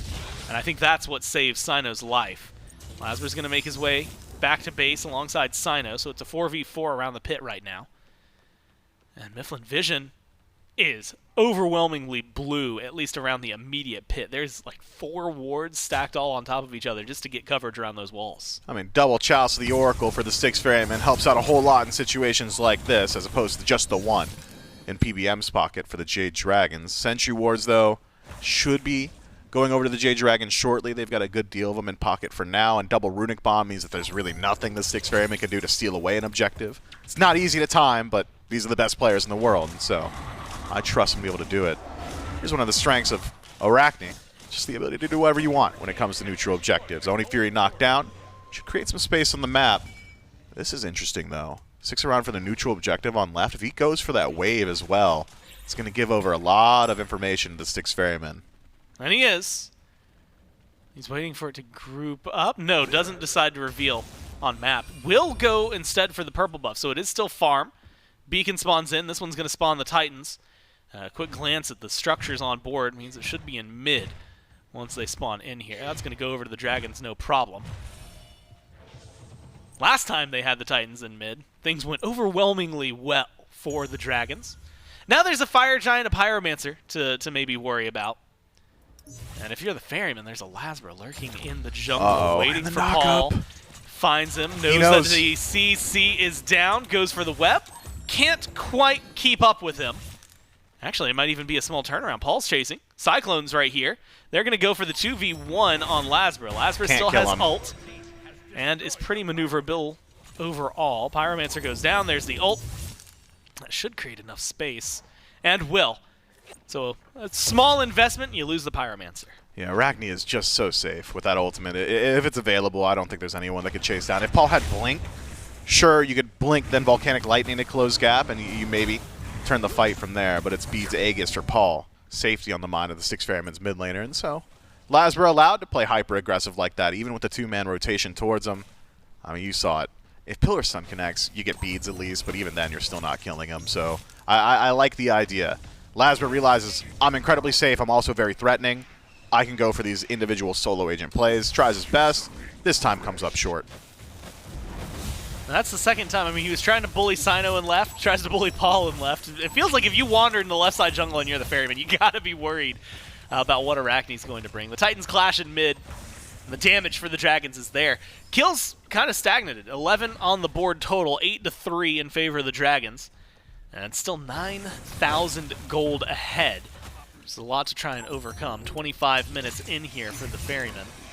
Fire Giant's up, but with the Titan here, it seems like the Dragons are going to use this opportunity to get aggressive onto the tier 2 tower in mid. They've got all 5 ready. How do you initiate here? You just let the Titan do the work. And then you start to fall back. They can group up. We've talked about the healing, but this Sylvanus has really made a difference for him. It seems like a pretty clean and clear fallback onto the FG. It could be, but the Styx Ferrymen need to be cautious on their approach. Spotted out now by the Jade Dragons. Baskin first contact. It's just Nika dealing the damage. Not really enough to threaten the Jormungandr. Cyno blinks in, takes a little damage on the engage. Fire Giant's getting low, and it goes over to the Dragons. So they find themselves the secure. Fight afterward looking good as well. Dardez is low. Vote gets the damage onto Baskin. Now Snipe's coming through, spreads the damage out for a few of them. Cyno goes down because of it, and that's 2 for 1 after the Fire Giant. Now, dash forward from Nika. Looks like Cyclone and Paul are going to have the movement speed necessary. Cyclone with a speed buff around his belt to get out of there. The Fire Giant still on Vote, and most importantly, the guy you highlighted as the structure killer. It should be a start of a Phoenix Siege. Yeah, should be able to go through it pretty quickly. Just need to slow him down, though, if you want to keep it alive. Aror trying his best, but Auror's not exactly tanky to Vote. Yeah, half health. Is now he a good? couple autos. It looks like he's going to get out of there, but it's because his team has to sacrifice themselves for it, and he doesn't even get out. Phoenix will go down 4. Gone Baskin. It's going to respawn in 2. Cyno's back in 10. So the Dragons do decide to pull back. They get just the Phoenix. Feels like they maybe could have scraped for a little more. They're going to grab the Primal Fury on a retreat, and maybe more importantly, spend some of the gold that's in their pockets. Yeah, they've won a fight, grabbed a few neutral objectives, a few permanent objectives, and now a Gold Fury as well. So plenty of gold in hand. 4,000 for LASBRA. I don't even know that he can, like, spend all that. Spectral Armor, too? LASBRA's going Bruiser as well. The Jade Dragons, they just play a little bit different. Everybody's tanky, everybody's, like, kind of threatening, and everybody's real annoying on the Jade Dragons. The Styx Ferrymen, I'm sure, not happy with how this one's gone down either. Dragons, though, essentially, in my mind, have to win a team fight to end the game. They have to. They haven't got enough damage between the 5 of them to go for the, all right, we'll just get our minion waves in there, and then we'll all in the Titan, and maybe we just, like, win out against the DPS race with the Styx Ferrymen. I don't think that's the case. I think you have to either knock down maybe 1, 2 members, and then that level of play, that style of ending does become available. Fortunately for the Jade Dragons, the ability to find picks is one of the primary strengths of this composition. Haven't seen it just yet from Dardez, but I'm thinking that book he's working on, and that 5th slot, that Polynomicon, or soon to be, that's going to be a major difference maker. That novel he's been writing for years. Yeah, how's that novel coming, Dardez? Yeah. He just, you know, every time you ask him, hey, Dardez, how are things going? He's, yeah, I'm making progress on my novel. It'll come out one day. I actually, Gore, and I don't want to, I don't want it to be glossed over. Yeah. This might be one of your best bits. That's real good. Well, the Dragons are looking for some of their best bits, trying to get aggressive onto structures. They take the tier 2 on left. Now it's just about structure damage, and can they siege? Something that's been plaguing this team all year. Trying to change that going into phase 2. LASBRA's hanging out in mid, where the dead Phoenix is halfway back. And some fire minions to work with. Dardez also hanging around. He just hits Good him! pull! And that could have been something massive. Not going to find anything. Phoenix still going to be the target. Minion wave going to come in. You mentioned a lack of mage really hurting the Ferryman here. Yeah, and now no beads on Paul means that he can't really just go in on his own. CycloneSpin eviscerated. It's deleted off the board, and now Cyno goes in, silences 2. Damage is actually looking good. Paul goes in, but the CC chain from the Dragon stops him from finding the kills. Baskin tries to find 1, gets 1, and will only find 1. 4 disappear from the Ferryman. Nothing they can do but low health bars, because the 2 they've responded with were enough. Phoenix is going to be the target. You've got just enough tankiness, just enough healing that you're feeling confident. It's a Raijin, it's a Ram, and it's looking like it's going to be game 2 here for the Dragons. Cyno needs to do a lot, and he doesn't have a lot to work with. Damage on the mic is only going to do so much. Titan will go down just after Cyno, and the Dragons will find themselves up 2-0. And it would be easy to say that this game was almost entirely dictated by, like, the 3 kills on a Baskin in under 2 minutes, but I don't even think that really came into play too much. We saw a few rotations from Nika, didn't really hit pay dirt there. That catches Baskin back up pretty well. I think this one comes down to just aggressiveness and willingness to make plays. The Jade Dragons constantly asking questions. You down to defend gold? You down to group up on Pyro? What about Stygian Beacon? How about your tier 1? What about your blue buff? And I'm not seeing that from the other side. I'm not seeing the Ferrymen try and present issues to the Jade Dragons. The Ferrymen are like, man, Baskin died 3 times. That sucks. And that's it. That's like all we saw from them. I want to see what we saw from the Ferrymen earlier this week, this aggressive, decisive team. It feels like they've lost a lot of their wins. We saw like a one play that had that element to it, and it was a fire giant that gets stolen away, and that it feels like it like broke morale a little bit. I mean, how could it not? Yeah, at that point, it was the one fight it felt like to maybe get back in. Unfortunately, falls flat. 2-0 now for the Dragons. They got one more to try and close it out. The Ferrymen got to fight back, because it's do or die right after this.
The Jade Dragons now one game away from moving on to the finals of the victory here over the Styx Ferrymen in game number 2. And Bobby, this one felt like it started off really fast for the Dragons. 2 kills immediately onto the Arachne, giving one over to Nika on the Raijin as well. Made that right side feel very oppressive in the early.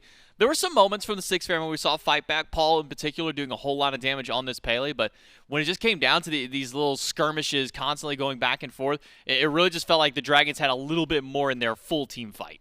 Yeah, I think a little bit of it comes down to that early game that Arachne got that really quick lead out, but it wasn't more so that Baskin got put behind. Baskin actually did a good amount of damage in that game. I think a lot of it actually comes down to the Arachne with the lead, and then this the cab in mid lane that, I mean, you said surprising, but it worked out really well. You ended up getting these 2 winning lanes instead of just the one, like, even lane in duo lane. The Raijin in solo lane can poke out the Yorm. Yorm doesn't have the sustain to match Raijin's damage, and then in mid lane, Pele can never really commit to the cab, so it's just, overall, that switch up by the Dragons was really smart. And then kind of diversifying their own win condition in the game itself. You know, we were talking about the Arachne, the potential with the Raijin, but then vote on this Ram. You know, it's a pick that he goes back to time and time again. It's his most played god in competitive, and he makes it look great this game. Ends off with a 5-0-8 slash line, and kind of this combination of, you know, we're early game, it felt like shut down the right side, you keep Paul at bay. Late game, it really felt like the duo lane of the Ferrymen could really never get anything done. Yeah, Mike was hitting a lot of sick pulls too. He pulled Pele's beads at this left Phoenix Siege, was instantly Pele's going to be a lot less useful in this dive because she can't just fully commit, she's going to get CC'd. Overall, you're right, vote. Mike, late game, absolutely put on a show, and 21k from vote. I mean, Nika 24k with that build he had. Raijin seems like a problem. Yeah, not even going full damage either. Going Genji's in a breastplate, and then a little bit of damage alongside. It worked out real well for Nika. Looking across the opposite side, really felt like we didn't get a whole lot from CycloneSpin or Aror that game. In fact, CycloneSpin's second lowest player damage in the lobby. Only one below him was Mike, but then Mike also put up 10,000 healing alongside that in the Sylvanus. And I'd be missed if we didn't at least point out the fact that Dardez did accidentally misbuy an item and then corrected that a little bit later on. Yeah, it's always feels bad when you miss something like that because then you're just down in gold, and he doesn't make regrowth use at all. He doesn't have any healing, so he's just putting behind in gold. He gets that contagion online eventually, and he starts having a little bit of anti-heal, a little bit more damage. But, I mean, these Guardian mids that Dardez is bringing out, he seems very comfortable on them. Yeah, I think the answer now is just ban the whole, just take out the whole Guardian tab, and now Dardez has to go to a more traditional style mage.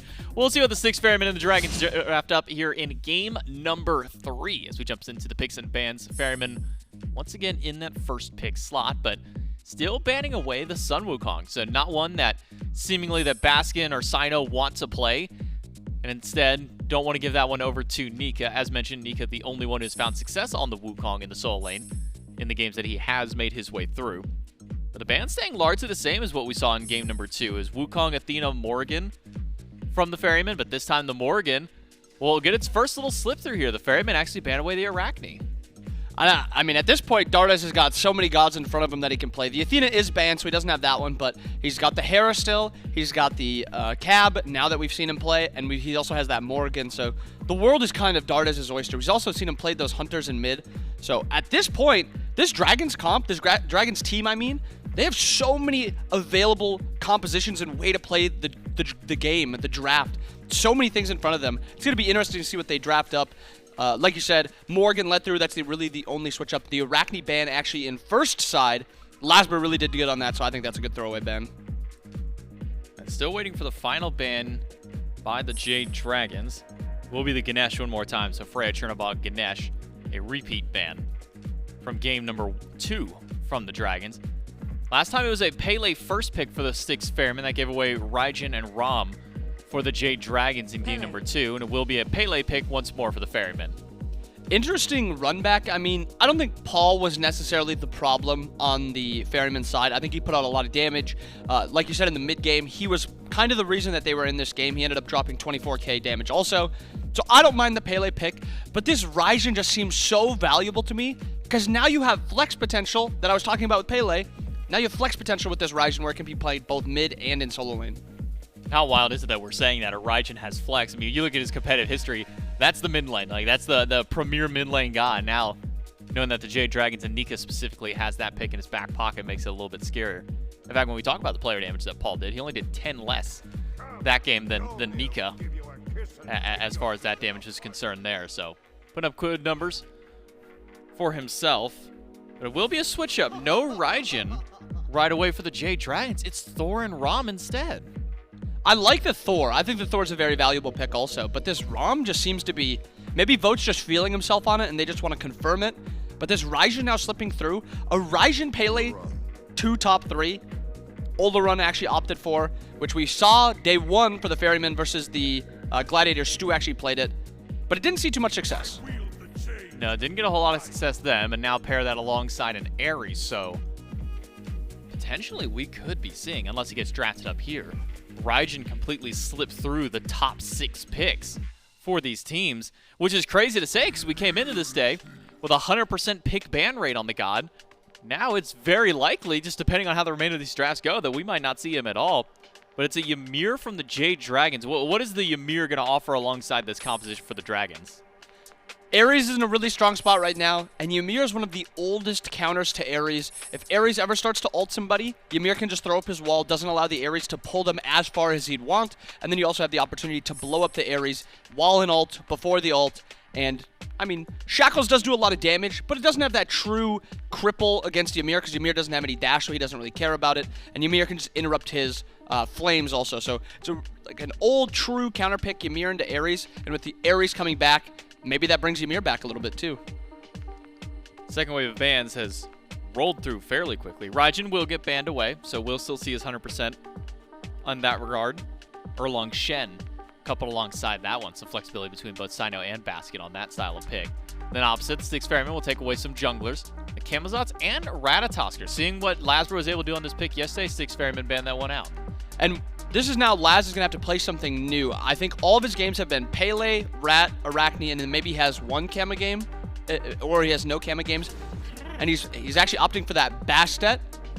Bastet, we haven't seen a ton of, but I think Bastet's in a pretty strong spot also. That third ability, having 3 hits on it, is very, very hard to deal with, especially if you're a mid laner. Yeah, actually looking at what LASBRA's played so far this weekend, it was Pele, Ratatoskr, Arachne, Camazotz, so the full ban wave for him. So now we'll be seeing our next unique pick here for LASBRA, but not necessarily unique as far as his career goes, both Thor and Bastet well within the realm of his wheelhouse. But seeing this Bastet now, I'm only asking this because we had a small meta where we're seeing a lot of clean up Bastet in solo. Do you think that there's potential for this draft to put the Bastet over there, still maybe kind of go that full damage style, or would you rather see the Thor go over in that solo lane? I think there's always potential. I just think Thor, currently in his state, plays a lot better in solo lane than he does in jungle. Just being able to hyper farm, farm up, and then get to that late game and just be this absolute utility god, I think fits him a lot more than just having a full damage Bastet in solo lane and then a full damage Thor in jungle. I think what Thor brings from solo is just insane, and it makes sense he's getting valued so high. Is there something missing here from the Jade Dragons you'd maybe like to see kind of in their last slot? I mean, you have some range initiation from the Thor being able to dunk in. You've got that close range with the Ymir. What's missing from the Jade Dragons to kind of round out the rest of their composition? I think you want a mid laner that can follow up on this Ymir. That's kind of the biggest thing you want. When you play this Ymir, you want that wall to be impactful. You want to have a mid laner that will kill the person that is getting walled. There is a small chance here that they're just waiting for their mid lane pick, waiting to see the solo laner the Ferrymen are playing, or the jungle, the mid laner. If they're doing this full dive comp again, and you're stuck with something like Thoth, you're going to be kind of a sitting duck, and you're not going to be all too, peel. You're not going to be able to get peeled too much. So I think it's just get Dardez on something that can follow up off Ymir, and then something that can also live the dive. Merlin is always some semblance of safety, but you do have to rely on the enemy team picking something that you can live through. Amaterasu and Anhur for the Ferrymen. So I guess the question I'll pose to you now, Bobby, is are we seeing this Olorun or this Anhur go to mid lane for Paul? Paul used to go Olo mid a lot. He is a very big Olo mid player. He loves the pressure it brings. If he gets a lead and he gets his Bancrofts online early, I assume he's still going to go the Bancrofts build because it's such a strong spike with Olo. Paul can just get to a point where he is very, very hard to deal with and very damage oriented, and then now they have these 2 auto attackers. They have the Amaterasu passive. They have a lot of damage for objectives. Oh, you're looking for some extra follow-up from the Ymir. Just throw a Hell alongside him. You get some decent burst damage, you get some good sustain, but doesn't really feel like that god I want to have as my follow-up necessarily when you have these Thors, these Ymirs.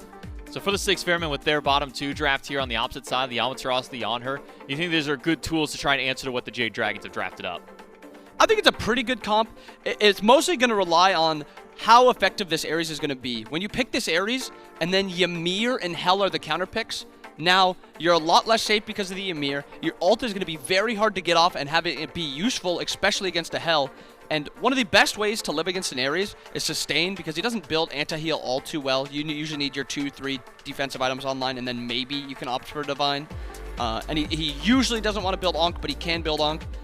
This is just a pretty good draft all around into the Ferryman's draft. It seems like this Dragons comp has, or the Dragons just team has a really good grasp of the meta and what the Ferrymen want to do with their comp.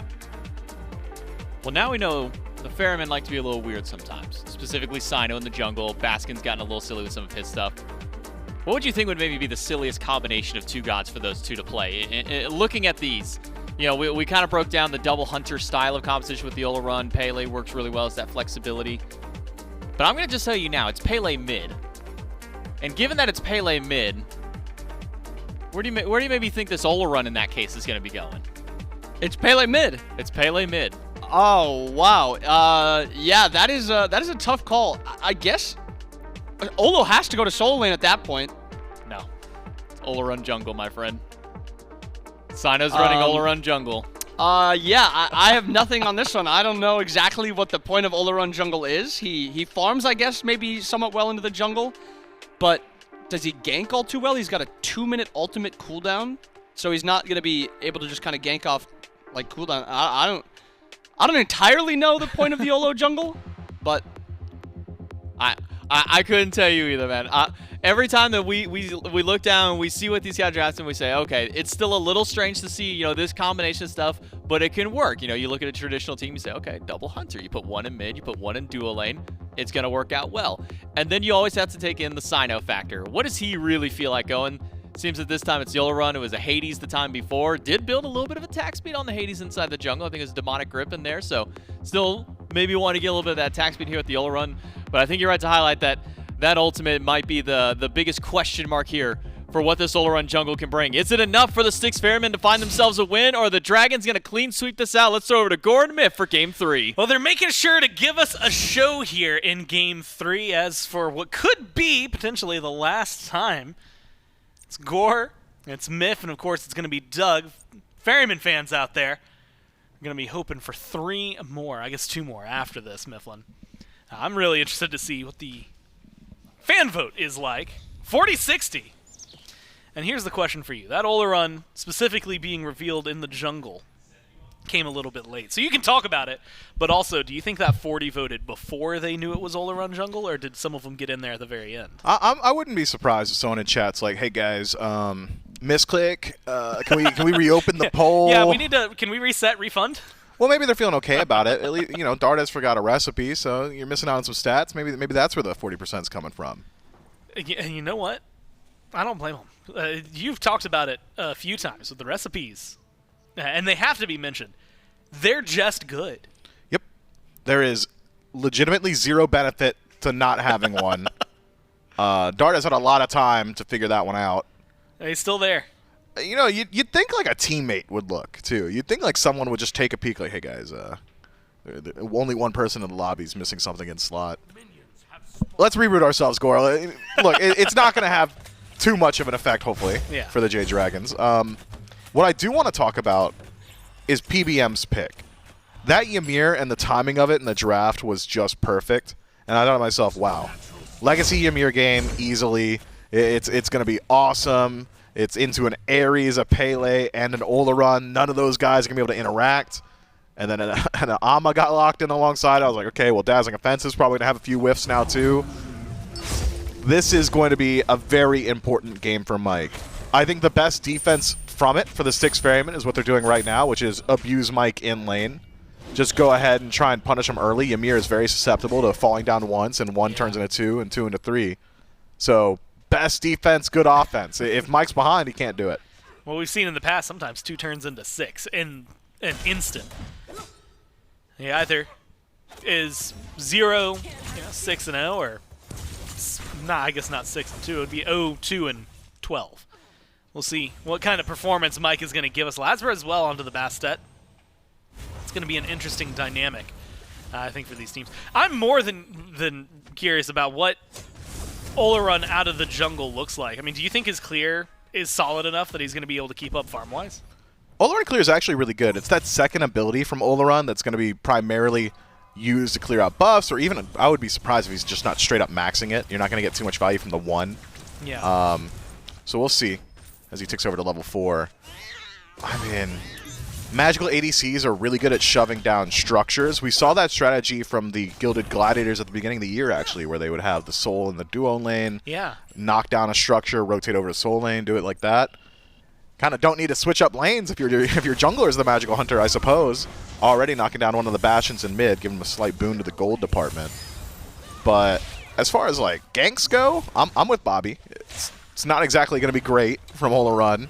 One form of CC consistent, being that tiny little knockup. I mean, Sanctified Fields are always going to be great. It's always going to be a phenomenal gank tool. Once every like 3 minutes or so. Yeah, like Hunbat style. Just show up, drop a giant rectangle. It's a little longer of a cooldown, and Hunbots might be better for a gank, right? Like, probably. You big circles. You can like them, leap, and they can like go the other direction from safety. That's pretty nice. Also, like Sanctified Field like takes a second to roll out, whereas like Fear No Evil is essentially instant the entire way through.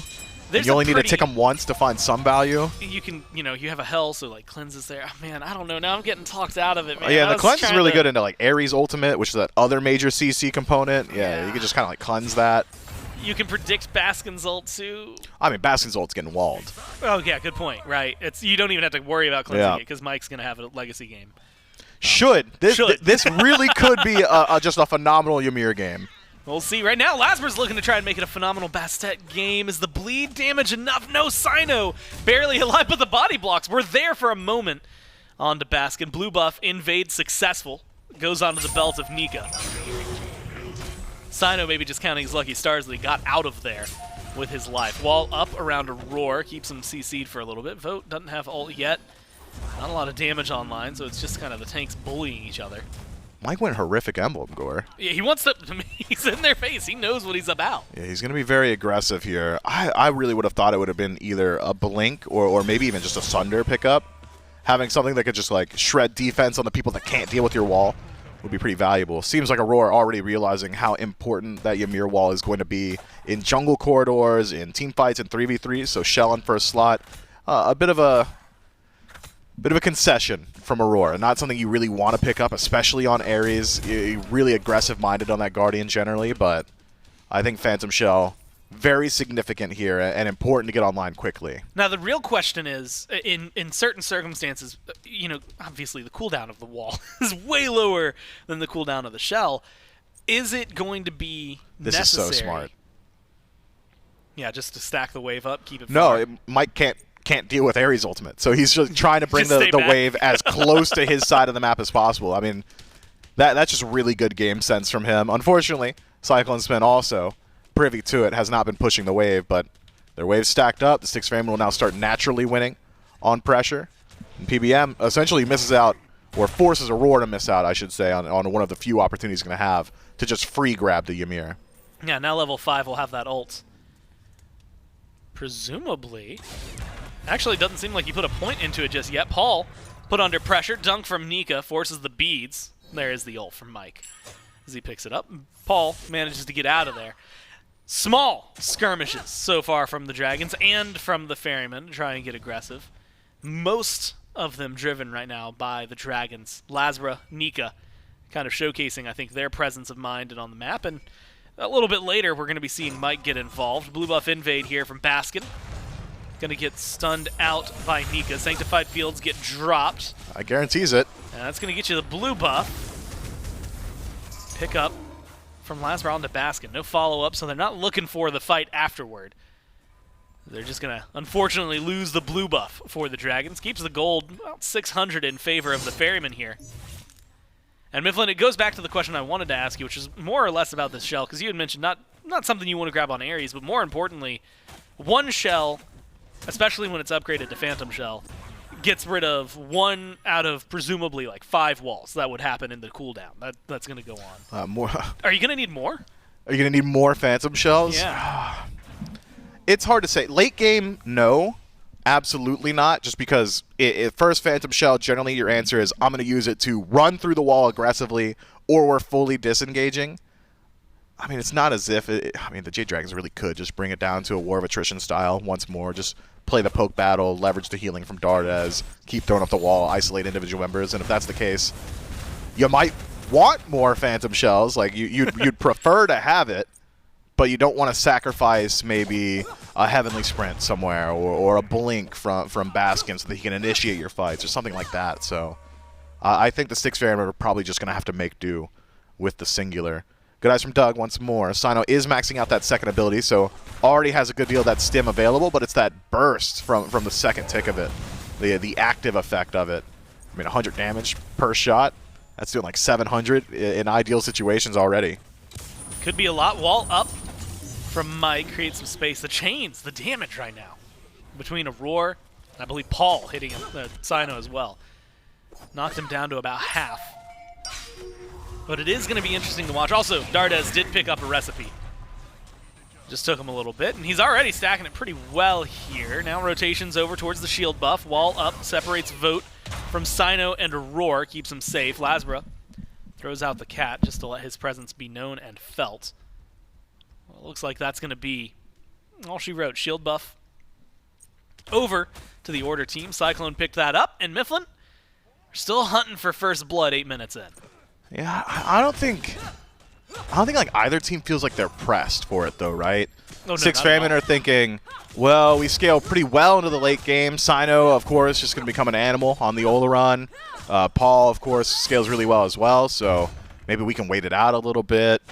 Jade Dragons are thinking, well, in the late game, we're going to have just Ymir walls that are phenomenal. We're going to have a Rom scaling and then a Hell to heal us up, so when both teams are feeling like there's really not a whole lot of threat or pressure on them to control the early, I don't think there's going to be a whole lot of forced engagements. What I would say, but Dardez seems to be unfortunate in his response. Caught out by Paul. Aror credit for the kill, and it's just simple. Knocks him down, jukes out the Volcanic Lightning, but still put him in a good position. Yeah, we'll see. Well, vote. LASBRA and Mike were over here. And it felt like maybe they wanted to avenge their teammate, get aggressive, but no, it is, like you said, kind of straightforward. Paul doesn't hit the Volcanic Lightning, doesn't need to. The CC they had, and more specifically, the damage this assassin has put out. And it's honestly impressed me. I mean, you go back a couple years, set in mid, even, you know, Tsukuyomi to a certain point, at least for certain players. It became kind of commonplace, and it wasn't too surprising to see assassins in mid. Pele feels like a new addition to that this last 3 days, and it has been a good look for Paul every single time he's played it. Yeah, just more consistent poke. The Pyroclast, having 2 of them, being up so consistently, it means that you can just poke out without having to dedicate like maybe one of your escape tools like Skewer. You're a lot safer on Pele as opposed to something like Tsukuyomi, who doesn't really have a traditional movement ability at all. So, makes sense to me. And also Pele's just like a child of the meta, just pretty much buffed all the way through. Itemization feels good on her right now. She got some legitimate buffs to herself with the fuel, so I'm thinking Pele's in an alright spot for mid. And it's the committal nature of Pele, too. You can just Volcanic Lightning in and say, well, I'm going to win the trade. Might be able to do that right here. Wall up. Ult. Going to get beats out from the other side from LASBRA. Paul dashes forward with the Volcanic Lightning now. Here comes Mike. Shards of Ice. No Not enough way. damage. Paul does not get to walk away. Vote weaves in a single auto past Cyno. Puts the Dragons on the board with 1 to tie up the Ferrymen. And it was a narrow and very close one at that. LASBRA barely gets out. Yeah, you don't see that often from Paul. Just getting a little bit over-aggressive there. Certainly not happy with the pace of the previous 2 games. Wants to take things into his own hands. Unfortunately, it cost him his life. And it also cost the Sanctified Fields. Maybe the even more important thing there is just no team fight tools now for the Ferrymen. Vote low. Chain's good. See ya. The no escape. Gonna find the kill. And Mifflin, it's so, I mean, maybe feels a little anticlimactic. Aror just kind of did the damage and finished off the job that his carries were trying. Good wall from Mike there, though. Create some space. They're going to lose that shield buff. And that really does kind of lean heavily into what's going on right now. The gold lead for the Ferrymen, 2-1 in terms of kills, but they've got 2,300 gold sitting in their pockets in comparison. 2,000 experience as well. I mean, they've been farming just outright better. We'll see if the Styx Ferrymen can continue to do so. Gold Fury pulled, and it's going quick. Well, the value of having Olorun in the jungle is that it's essentially just another hunter, and one that has crit very quickly. And so, Gold Fury burning, but reset. Presence from the Jade Dragons keeps them at bay. I wonder, though, Gory, there's probably a world there where Vote just pops beads, rolls out, and, like, escapes that situation. Maybe he just like thinks the beads are worth a little bit more than his life right now. Wasn't overly concerned with giving over a kill to Aror and just holds on to the relic. Mike's been spending a lot of time in the jungle. And unfortunately for him, it hasn't been a lot of presence. Admittedly, also both kills for the Ferrymen are on Aror, so maybe that's where some of that comes from. But Mike just now ticked over to 10. Aror's been 11 for a little while. Beacon on the board, and it's Aror and Cyno who are in control of this one. No problem. That's captured for the Ferrymen. A nice little early buff to go their way. That Gold Fury falling a little flat earlier, so small opportunities and no fight from the Dragons. And Mifflin, I think it goes back to what you were saying. They're more than willing to just kind of let this ride out as long as they need to before they feel like they have their true strengths.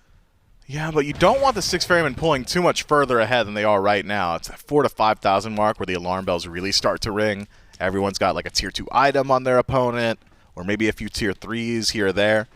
That's really a massive difference maker.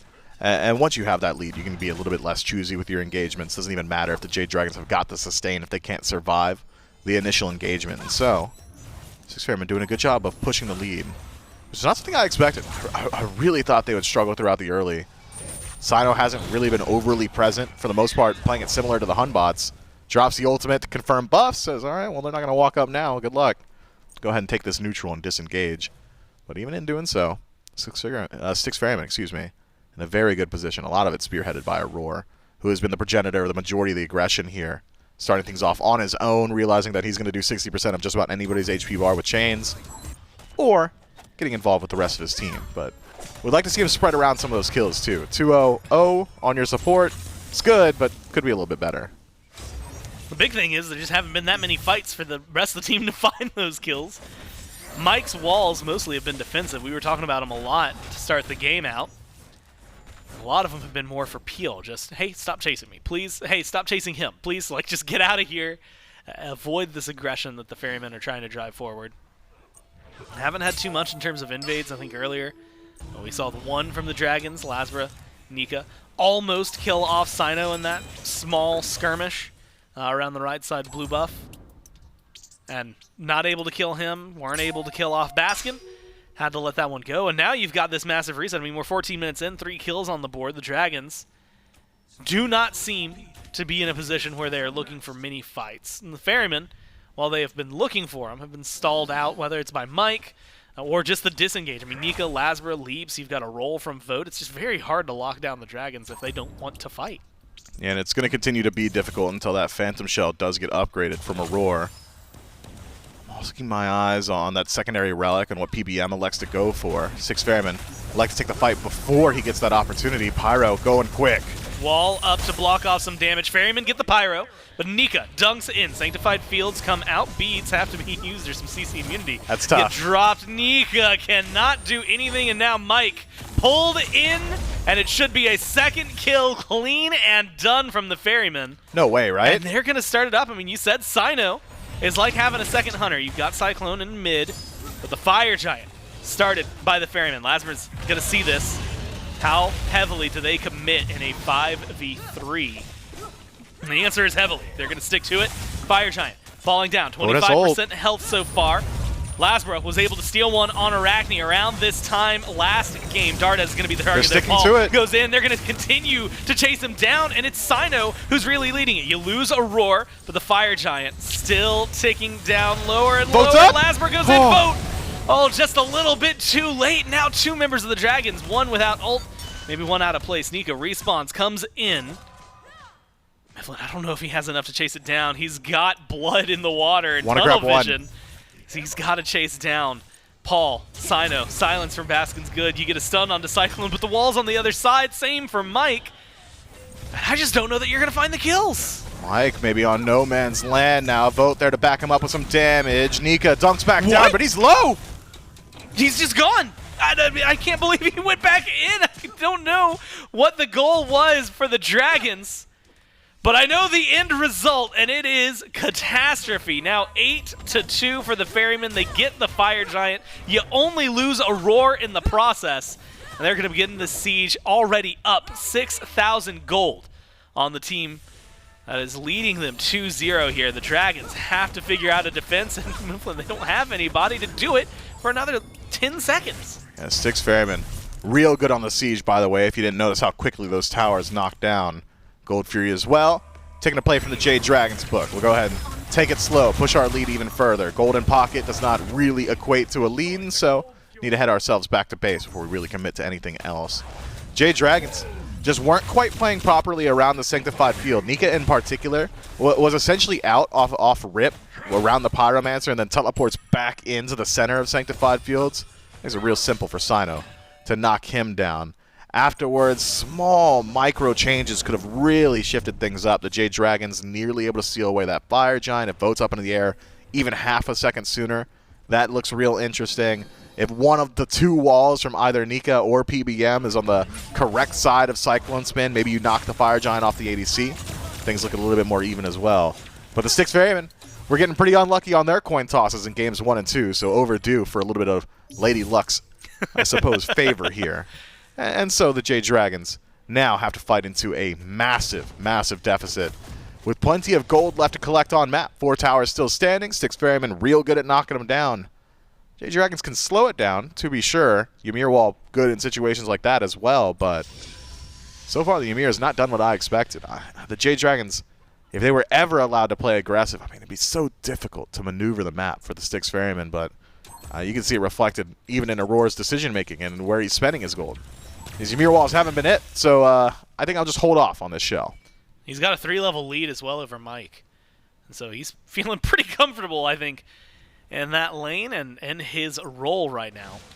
You have to give credit as well. Cyno, you know, it had me questioning, curious about what we were going to see from the Olorun, but the point stands exactly as it was, which is, A, he's going to be more present around the map than if you throw him in duo, but along with that comes B, just drop the Sanctified Fields. Sometimes it's easy to forget, I guess, how good of an ultimate it is. Time dilation in a giant, giant field. Something the Dragons just haven't figured out how to deal with. No, I mean, there's really no answer besides don't be there, Yeah. right? And, like, just don't stand in that, I suppose. Hope for something better. Kill Cyno. Pop beads, maybe. Get a cleanse. Help yourselves out some way or the other. I think the real answer to Olorun jungle or any of these off-kilter jungle picks is pressure. And unfortunately for LASBRA, Bastet's not really a pressure jungler. Yeah. It's more, I'm going to go in, I'll poke you out. If I see an opportunity, I'll full commit with the ultimate, but otherwise, it's not as if he can really do too much on his own. Late game, things start to turn around for Bastet. Once you stack up some of that penetration, Pounce is doing upwards of 700 damage. Claws, pretty heavy in the damage department as well, but not really I'll walk into your jungle and throw my weight around style pick. And so Cyno was allowed to free farm for the first, we'll call it 20 minutes of the game, because he has gone unthreatened so far at 1-0-3. And the Styx Ferrymen, they're taking it slow, but they've already stripped the majority of the map. A Fire Giant that early in the game, finding that much value, essentially unheard of. It's really difficult to leverage Fire Giant like before the 20-minute mark. 10,500 gold 20 minutes in. Now, Mifflin, sometimes we find ourselves at 20 minutes, and we are very often caught saying, well, 2,000 gold at this point in the game doesn't mean anything. 10,000 gold means a lot no matter when you have it, but 20 minutes in, it feels really good for the Ferrymen. And like you said, the success of the push they just had, where, yeah, you don't have Fire Giant now, it's going to be respawning in just a little bit. You've got 2 exposed Phoenixes and just a tier 2 on the other side to deal with. I mean, that one tower, even without the Fire Giant, would be pretty easy to knock down. And assuming you give them a Fire Giant here in a second, it's going to be pretty easy to knock down those Phoenixes just thereafter. And you have to treat it like they're just getting it, because that is the truth. The Dragons scattered to the wind, vote split pushing over on left. Soon he's going to be joined, looks like, by Dardez and LASBRA. They knock down the tier 2, but they might not even get it because the teleport from Baskin keeps him preoccupied. Nika barely makes it into the air, barely gets out of there. But now the team for the Ferrymen are in a great position to keep on pushing. Baskin loses his life. The split push might still be good, but you're going to lose a Phoenix for it as 2 members of the Dragons continue pushing down left. Yeah, I think you got to go Phoenix for Phoenix here, and one of them is a little bit more valuable. Paul forced back to base, PBM on the chase. Aror could be isolated, but I'm not sure there's enough damage to actually deal with them. Well, Sanctified Fields get dropped. Nika is just getting burned. Aror up into the sky. Should pull him back. The beads save Nika's life this time around, and Mike has to use the Shards of Ice just to survive. Bastet is trying to loop away. This is not a good spot to be in if you are LASBRA, but is able to survive just using alternate pathing through the jungle to make sure he creates some distance between him. So despite it looking like it would be a Phoenix for Phoenix, or maybe just a single Phoenix trade, Dragons managed to knock down a couple towers over and left, the first 2 that they've managed to find in this entire game. Actually pull it under the 10k gold mark. That's Primal Fury will send it right back over. But at least signs of life from the Dragons despite the way the first 20 minutes went. Yeah, the Dragons are losing very well right now. Yeah. I think that's the best way to word it, is just they're playing into the deficit well. A lot of what they just got done is essentially handed over to them by Baskin falling a bit earlier in that fight than I think he would have liked. He could have played it like we saw from Paul, which is, hey, walk into my tower, I'll deal with you then, right? Baskin got involved a bit faster than all that and was forced to retreat. By then was too low HP in the global presence of Vote, able to knock him down. And so the Styx Ferrymen split their map even further. Could have been a 4v4 on right, or a 4v3 I should say, up against the Dragons 3. Instead, though, Paul forced to reset so he doesn't lose his own Phoenix, and Baskin forced to reset in the grayscale screen. Jade Dragons, though, even with good behind play, are still just that. Very much so behind. Fire Giant on 4 of the Styx Ferrymen for the next 2 minutes. And a lot of those cooldowns starting to become available. I'm keeping my eyes on Cyno, the one last pie slice in his ultimate. Very significant. dropping a aggressive Sanctified Fields in that Phoenix range makes it so difficult for the Jade Dragons to defend. Aror immediately starts taking up the left side Phoenix. You got Cyno and CycloneSpin here to do some DPS. You might not need their help in mid. And the 2v2 LASBRA, Nika, Baskin, and Paul facing off against each other. The Phoenix just goes down, and it's a simple feat for the Ferrymen. Again, 11 kills is where we've kind of capped out here. 23.5 in. Phoenix on the left-hand side is halfway down. Wall. Both walls good from the Dragons. It's only buying time. Sanctified Fields, just like you called it, dropped. And that's going to open up the Phoenix pretty easily. Might even get a little bit more. Cyno gets pulled back towards Dardez. Dunked down from Nika. The fight from the Dragon seems to be there, but the damage just is not. Nika gets deleted before his team can help. And with 2 birds, the Ferrymen are going to back up. Man, the timing of Cyno's CC there was just perfect. Uses the knock-up to catch Hammer from Nika, preventing him from teleporting out and turning into an easy pick. Well, now Paul leading the way, looking for the charge with his team. Damage is there. Need a little bit to close out Vote. Baskin dashes forward. The Titan is not, though. This fight might be all for naught. They're going to get the pressure, find the kill on Vote, go for the right-hand side, kill off the Phoenix. All 3 birds gone. And Mifflin, if the Titan weren't currently fighting with its opposition in the middle of the right-hand side of the map, you'd think they'd be ending the game right now, but it's a nice little reset for the Dragons. Maybe staring into inevitability at this point, as it feels like the Ferrymen have just started to run away. Yeah, the Jade Dragons saved by the bell, quite literally here. If that Titan's in the room, that's GG every single time. Styx Ferrymen, I'm sure, not happy about it, but certainly happy with the pace of the game regardless, as they push their gold lead even closer to that 20,000 mark now. Fire Giant, Gold Fury both spawning up shortly. Jade Dragons, no Phoenixes to their name. We'll just have to farm up. Copium answers for Jade Dragons fans. Easier to get waves when Fire Minions are working your way down the map. So they just walk to you. Yeah, they just walk to you. Nothing they can do about it. So maybe Nika takes over to level 20. And that's a significant power spike, upgrading the Bluestone. Very much important for the amount of damage he's been able to do, which has been very low, even in these exchanges where he's grabbing 2 3-man ultimates. Just not very threatening with this tanky of a build. So Bluestone, I think, going to help out a good deal there. I mean, Mike's 4 levels down on Aror, but I mean, it's really just the relics that we're super concerned about now from Mike. So a little bit more gold for him. Pretty important. Styx Ferrymen, though. Game's simple. Only one thing to do. Fire Giant and then Titan. The Fire Giant, it's not enhanced. If this were 30 minutes, we typically see a team, even if they're far down behind, step up to try and fight. They're not going to bother with that on the Dragons here. They're just going to sit in base, try to figure things out. 26 minutes of Eclipsed. The gold lead is just out of control for the Ferrymen. 15,000. And pushing even further up. Phoenixes won't be back for a little bit here. You got a little over a minute to work with before mid-Phoenix will come in. So some time to go forward. Have to keep your eyes on Aror. No blink, so he has to walk in and engage the old-fashioned way. Beads about to come back up for the Dragons. Mifflin, with no Phoenixes to defend, it becomes infinitely harder. But can you even defend the Titan room? How confident are the Dragons right now? Well, I'm thinking the Dragons can't let the Styx Ferrymen into the Titan room, right? Once Sanctified Field is on Titan, best of luck. There's just so much DPS for the Ferrymen to play with. So put up the defense right around that wall. I think that's a good spot for him. Well, Nika, he has a tanky build, does no damage, but seemingly does not matter. Just ate through by CycloneSpin. Forced to fall back. The Fountain's going to help heal him up, though. Keep it a 5-on-5. Fire Minions still rolling down all 3 lanes. Mid-Phoenix is going to come back up here.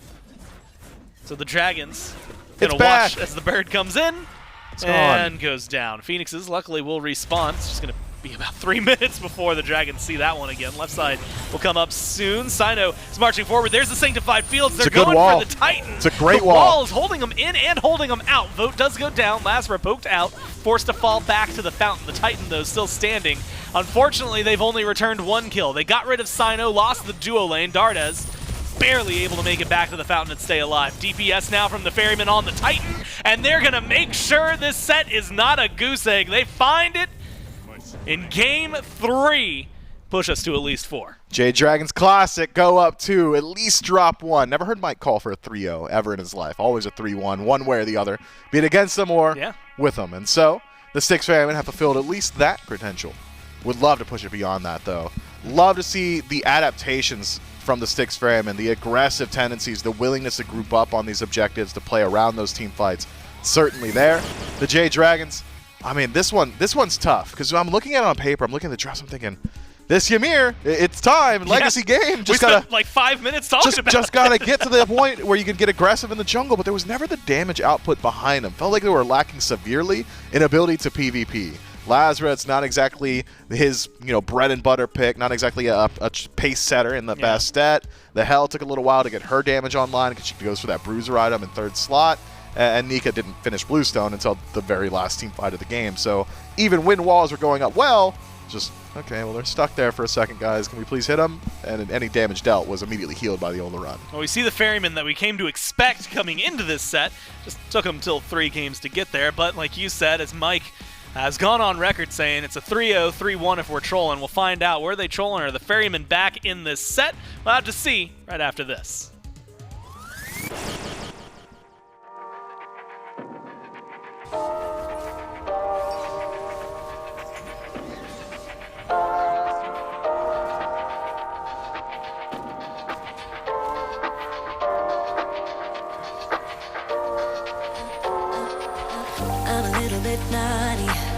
I'm a little bit too consumed, but every part of my body is telling me to run away from you.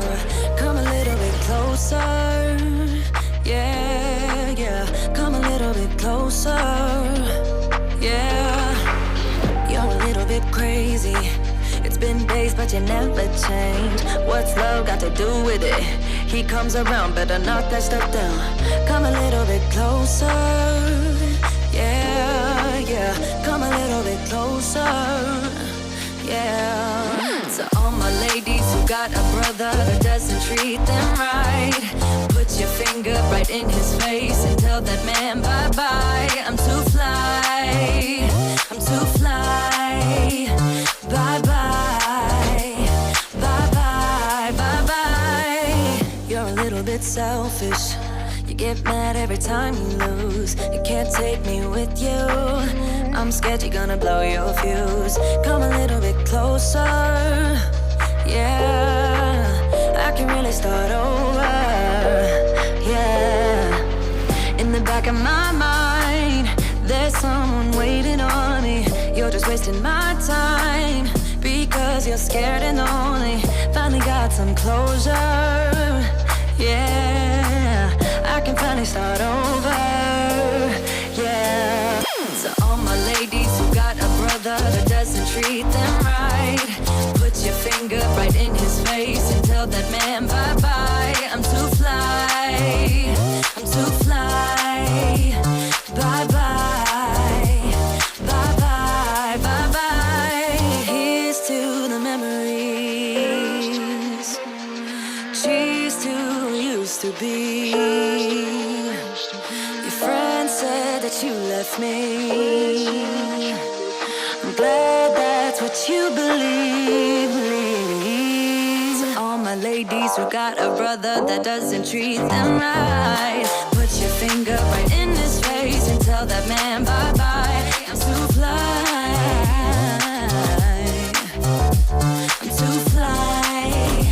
Oh, bye-bye, bye-bye. U-G-L-I, that's how you spell goodbye. U-G-L-I, you'll never see me cry. U-G-L-I, that's how you spell it. Bye-bye, bye-bye, bye-bye.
back into the SPL kickoff. Game number 3 goes over to the Styx Ferrymen, which means we jump ourselves into game number 4. And if you want to Jazzberry jam it like the Jade Dragons, do you want to row it down like the Styx Ferrymen? Well, I can't say that in-game you'll be able to perform the same, but you can at least look somewhat the same if you pick up a jersey brought to us by our good friends over at Skulls. You can pick up your SPL jerseys, hoodies, t-shirts, and more if you go to shop.highrisestudios.com/SPL and pick one up today and rep your favorite team or just any general SPL apparel at that. So thank you so much to Skulls for joining us once more here in Season 10 of the SMITE Pro League. Game number 3, we came into this one, Bobby, immediately questioning it. It's Olorun jungle. What is this thing going to offer? Maybe not a whole lot. Seems that it was just enough for Cyno. The ultimate's on point this time through. The Ymir really didn't feel like from Mike that it was getting quite that counterplay that maybe we were looking for, maybe that you were alluding to here. And the Styx Ferrymen able to run away with game number 3. Yeah, I mean, exactly that. I don't think Cyno did too much on the Olo, but it was obviously enough to win. He made it very hard for Mike to be able to walk up, because if Mike ever actually walked up, you know an Olorun ult was just getting dropped. Aror on this Ares, though, had the first 2 kills for the Ferrymen. They had about a 2k gold lead, around 10 minutes, 15 minutes, somewhere around there. And that was really all that happened in the early game. Then a mid-game, Ferrymen won the one fight. Ferrymen then go to Fire Giant, Ferrymen win another fight, and then at that point, it was just almost unwinnable. The Ymir was so far behind, he was not able to do what Ymir wanted to do. And I think a lot of it is just, Ymir is just not in a great state right now. Even though it is a good counter pick into Ares, Ares is so strong, and Ymir is not strong enough to even compete with him. And we're talking about the Ferrymen. We've also got to just talk about Paul once again on the Pele, having a very strong performance once more. 2-1 and 8, that slash line doesn't necessarily seem all that insane. But then you look at his damage output, 27,000, highest in the lobby by nearly 9k up over the next person. And that was Baskin in the soul lane, who usually just gets a lot of free poke damage when you're over there. So Paul really putting on a show once more on the Pele. Baskin on the Amaterasu as well. The movement speed he was offering the team towards those fights, and then the damage output around the objectives as well. Really feels like the Ferrymen have found something that works for them. Yeah, I agree. Those 2 gods were basically all the strength the Ferrymen really needed. Baskin just seems super comfortable on this Ama, the exact style he wants to pilot, a strong laning phase, well, not winning a lot of laning phases. She can live a lot of them, and then she rotates to this mid game where she's also very strong, and late game she scales very well. I think Paul on this Pele might have to be banned. I don't think we should allow this to be picked by Paul again. Maybe the Dragons take first side, they leave the Pele open and they can take the Pele, but I don't think you're giving that to Paul again. Even that Raijin made it through top 3. Maybe you opt to give them the Raijin and you don't give them the Pele anymore. Yeah, it felt kind of strange that we saw the Ymir prioritized over some of the other selections by the Dragons, and then Raijin just kind of got banned away. Maybe something the Dragons look to either pick up for themselves, or maybe, as you said, maybe try and take this Pele away from the Styx Ferrymen. Take that one away from Paul. We jump into picks and bans for game 4, and it will be a Dragons first selection. They're going to keep up at least similar bans to what they've been holding on to over the course of today, making sure to take that Ganesh away from the man who kind of feels like he forced the Ganesh back into the meta. That has been a premier pick for Aror and an Ares ban. Jade Dragons really putting a lot of respect to Aror. I mean, Auror's looked absolutely fantastic on Ganesh all of Phase 1, and then so far, just in these past couple days, Auror's looked great on this Ares. I would even say he looks better on the Ares than he does on the Ganesh, and he's just a lot more impactful because of just how much Ares is able to control the game with his damage and then just his kind of neutral fights. So it's a really good throwaway ban by the Dragons, leaving open this. There's Pele open, there's Raijin open, and then we also have Freya making it through, maybe, and that's a really big pick by Cyclone. Freya going uncontested. The Pele still up. Raijin available. A lot of top picks. Even the Sun Wukong, that's been kind of that top band spot, is still available. So a lot open for both of these two teams. It's now, I guess, the double down question of what do the Jade Dragons have the most favoritism towards? What's their biggest priority? Pele banned out by the Ferrymen, and it will be a Freya to take it away from CycloneSpin. And I think part of this Freya prowl comes from Cyclone really likes it. And the Wukong doesn't seem to be all too much prowled by the Ferrymen because they've been opting to ban it a lot. So this first pick, Freya, means you're taking away one of their favorite picks, and you're also kind of making them show, okay, we play this Wukong. This Wukong is a threat. Either you got to pick it or you ban it next game. So I like this first pick by the Dragons. Now where do we see the Ferrymen go to? It hasn't really been the Wukong, as we mentioned. Been banned away by them every single game, so they're not one to necessarily play it. Maybe we see that shift up here by the Ferrymen. Still 2 picks available to them. Raijin, notably. Something that Paul really liked playing whenever it was the meta, and I would even say sometime before it was really meta. That was a pick that Paul liked to kind of push his way towards, but Ferrymen taking a while on this bank time. What are some immediate answers kind of to Freya? You see a Freya top pick, you pretty much know that that one's going to be going over to the dual lane. What are some of the answers to drafting up against a Freya? I mean, you have a couple options. You have the option of fighting her early before she can even get her first item. Something like maybe Anhur and then a really strong support that pairs well with them. And then you also have just a Jing Wei who kind of just farms with her and just tries to get to that late game. Ferrymen opt for the Sun Wukong Arachne. The Arachne prio is kind of ramping up rather quickly. We saw it banned once, we saw it picked once in the bottom half, and now we have a top 3 Arachne to pair with that Wukong. For those who are kind of just now tuning in going, wow, Arachne, what's the big deal about Arachne? Well, her stem from her second ability got a little bit of a buff out there. Only takes 2 hits to do so. You keep the stem the full duration of it. Get an extra spider at max rank if you're web, but also one thing that you highlighted was the ability to now be able to jump over just about every wall in Smite, because now that ultimate goes just a little bit further on landing. So it really has seemed to have shot this god up in the eyes of a lot of pros, especially like in the ranked games. Like everybody's already kind of playing Arachne in ranked. Now everybody's going, or at least in my games, like everybody's banning it because nobody wants to deal with that kind of a pick. Yeah, I mean, we're also even seeing in like the top level ranked games, you see a lot of SPL players playing it in ranked. Screams played it a lot. Laz played it a little bit. So Arachne, now she's really strong in ranked. She's making that change into pro games where she's able to actually be played in pro games, and she's getting high prio now too. Raijin, one of the higher prio gods picked up, left available. I don't know how much they'd want a double magical backline. They opt for the Ratatasker, which we've highlighted. LASBRA's only played a few different junglers this weekend, and I think Ratataskers are one of the ones he's looked really good on. Yeah, the Rat has been one that LASBRA has done very well on so far in the games that he's been allowed to have it. But with that potential threat of the double magic backline, Jade Dragons don't elect for that one. It's Ratatasker Amaterasu, and so the Ferrymen will swoop that one up and give Paul the Raijin, which is actually his second most played god in competitive. Only one above that one is the Hebo. That makes sense. So Raijin now with this composition, along with Arachne, Sun Wukong, you got the dive with the Arachne, with the Wukong. Is this kind of now, again, maybe kind of leaning towards, hey, we got a Raijin, let's dive alongside? Or is Raijin one of those gods who can kind of self-sustain that backline a little bit more?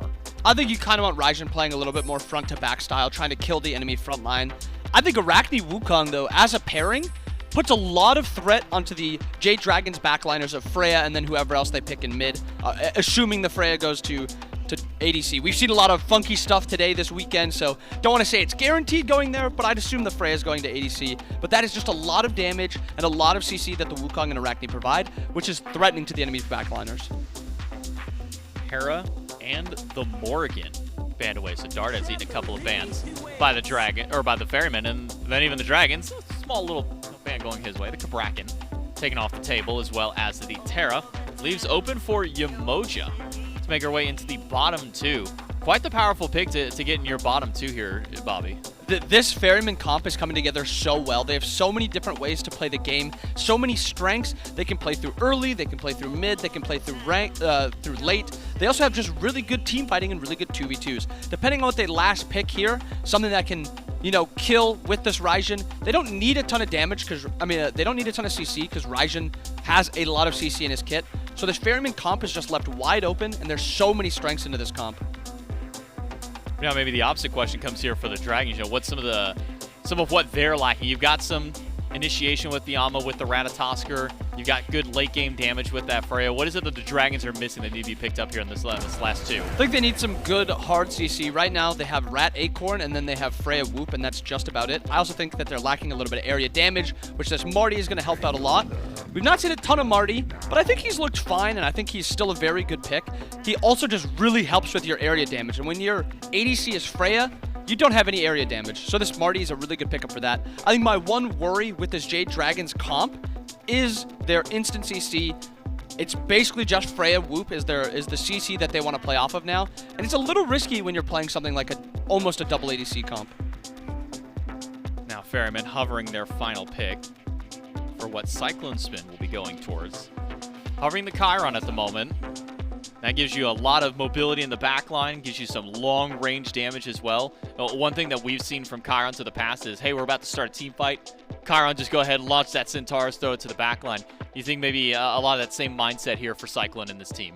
I think Cyclone works perfectly in this comp. It now allows you to threaten backliners even more. This Marty is going to have a heck of a time trying to live against the Arachne, Wukong, Chiron damage, and then Frey on top of that. They're going to get forced into the air very early, probably earlier than they want to. This Ferryman team has drafted a really good comp to push this to Game 5. Yeah, very strong all-around composition, I think, is the way that you highlight it best, where you can play through early, go through mid, get to late game. What is it for the Jade Dragons? Is this a team that is fine in the early game that they'll be able to make their way through? Is this a composition that can get them potentially to that late game to fight? What's kind of that time frame of the Jade Dragons? Yeah, I mean, it's definitely not early game. I don't think the early game is terrible, but it doesn't really match up against the Ferrymen's early game. I think if the Jade Dragons can get to this mid game, maybe get a small lead through that mid game, and then transition to a late game where they don't have to worry about, Arachne diving into a 5v5 late game team fight, I think that's where they're going to be the most comfortable. And I want to see this Charon look like it is a top support. We've seen a lot of Charon losses recently, and he hasn't looked all that great. I still think he's a very good character, but he's not had the same amount of strength as a Yemoja, a Ganesh, and Ares. We haven't seen, Charon win it all just yet. 0-6 for the new Guardian in the game, but I think you're right to say there's a lot of strengths that come to this god. It's just a matter of being able to line everything up to find that kind of success here for that Charon. Do you think that the Dragons have the tools to try and bring that success with them, or are some of the weaknesses of Charon shored up with the rest of the draft? I mean, again, it's struggling because they don't have the hard CC that they need when you usually pair with a Charon. Charon's kit is very good in neutral, and it's very good for chasing, and it's also got decent peel, but it's peel via shields, not really CC. So if they can maybe dive, if this this rat get ahead, and they can kind of run them down, and they don't have to worry too much about peeling, I think they've got a good chance at it, but it's just a hard comp to play. Charon's lacking a lot of hard CC. It's kind of just 5-man run it, and hopefully you can get ahead and get that lead and snowball from there. Mike said in the interview yesterday when we asked him, his previous matchup against the Ravens, what do you think the set's going to go? He said 3-1. It's always 3-1. It's no longer the 3-0 or 3-1 if I'm trolling. It's always 3-1, so we'll have to see if the Jade Dragons and Mike can find that 3-1 for themselves, or have the Styx Ferrymen finally dial things in and see if they can take this one to game number 5. Will we go the full distance and have a tied up set going into 5? We'll find out. We got to get through game number 4. We'll throw it to the casters. Thanks so much, J-Mac and Inbound. Again, it's Gore, it's Miff, and Doug giving us the window into the fight. Mifflin, this one, more than anything, is going to be a showcase of practice and control for us, having to delineate between Chiron and Charon constantly throughout this game.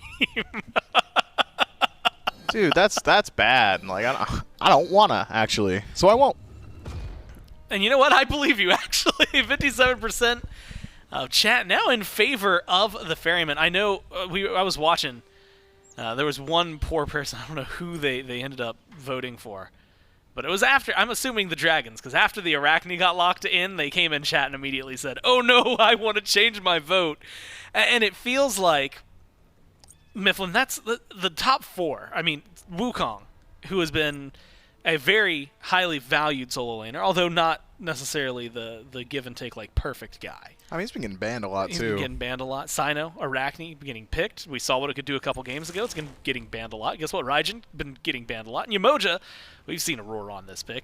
The Chiron is really, quote-unquote, the odd man out, because the rest of the draft from the Ferryman just feels like nothing but power picks. Yeah, I actually talked to Aror between games. I was like, Aror, what do you think? What are the odds we go 5 here? He said, you know what, Mifflin? We figured it out. And I'm thinking, okay. What'd you figure out? And he said, I'm not telling you. But, outsider looking in now, I suppose he figured it out by just draft diff. He said, maybe we just have like a really good draft, like that'll win us the game. And I'm with him. What if we just played good gods? Yeah, and he's there. They did it. This is nearly as good as it gets for a draft in Smite right now, I think. These are all contested picks, all picks that are solidly within each of their god pools as well. I'm willing to go out on a limb. I'm always willing to expose myself for, criticism. I think it's like 90% odds Ferryman here. That's how into their comp I am. Well, we'll have to make sure they can play it on field, right? That's always the difference in a vacuum versus what they were doing. That being said, they looked great last game. Dragons fell off pretty hard, got pushed back, zoned out. And unfortunately for Mifflin, and maybe even more so in your favor, it's playing an odds game beyond just, hey, Ferryman draft is good. And I gotta zoom in onto the duo lane, because while I think, you can highlight some other parts of this. I know Inbound had said, Marty's still pretty decent, right? He had a 40% win rate, nothing too bad across 5 games. LASBRA looks good on Rat normally. You go to the duo lane, vote on Freya, that's thumbs up. Most of the time, Freya, especially with the length of the Dragons games have been going, that's something you could maybe bet on easily. I have to continue that thought in a second. LASBRA forced the dash away in a wrong spot. Web allowing Cyno to continue to chase. They just need it. How out is he? You need a little more cooldown. You're running deep. There's the blink, the dash. And it creates a lot of space. Creates a lot of web, though. Gives Cyno the opportunity to chase. Still on over in the jungle. How far can he go? Cyno's tunneled in on this. But the distance seems to be in favor of LASBRA. And that one's going to fizzle out. Can't believe he got away from that. I mean, even if Cyno makes contact, he doesn't have enough damage just yet, and he doesn't have the stun either. Yeah, but he wants it. He definitely wanted it. It's more so I think he's just trying to prevent LASBRA from getting free farm and being able to reset himself so easily. So, just fine from Cyno there. Throwing around his weight a little bit. That's a 1v1 that he's largely favored in for maybe the entire game, depending on what LASBRA decides to build. If we get like a crit Rad, I mean, it falls off pretty hard come late game because of Spectral Armor, but that would be one way from the win out in the 1v1. Up against Cyno. Otherwise, I mean, you got the sustain advantage from Arachne, the auto attack advantage, you've got the numbers advantage because you got the broodlings. It's very difficult for LASBRA to interact there. Blue buff invade attempted by the Styx Ferrymen, but unsuccessful. Nika able to secure that one for themselves. I said I really do like this composition of the Ferrymen, and I do, and I'll stand by it. But that's not to say that the Jade Dragons have got a poor composition. Not at all. Double Hunter draft, 1 physical, 1 magical means you're really good on neutral objectives. I mean, Freya's scaling is just ridiculous, so we're not going to have the issue that we had in Game 1 for the Jade Dragons, which is where's the damage coming from? It's vote. Feels like it's been vote every game so far, though, as far as like actual kill secure potential. But Freya has it a little bit more so, and with Hastened, should be able to keep up with the enemies pretty easily. I wonder, though, whether or not the Styx Ferrymen have got enough dive to deal with the double self-banish backline, right? Okay, yeah. I got on a vote, he's in the air. I got on Dardez, he's in the air. And Inbound brings up the point that CycloneSpin on Charon has got a whole lot of range to play with. I think that ultimate, the Centaurus, is going to come into play pretty consistently. I'd be surprised if he isn't starting off a lot of the late game engagements with it, just to poke out some of these squishier targets. But as far as like actually grabbing those kills, I mean, I could see there being some difficulties. The big thing that stands out to me, though, is Charon nice. On the other side. 0 and 6 so far this weekend. Paul, a little bit of pressure on him in mid. He's going to be able to Thunder Crash on out of there. And that's really been a lot of the trouble, right? It's just looking at this Charon. He's done some marvelous things. In fact, Aror earlier this set put that 6th loss on him, but had the top damage on his team, or maybe it was the second most, just after Baskin. Out-damaged Paul, Cyno, and Cyclone.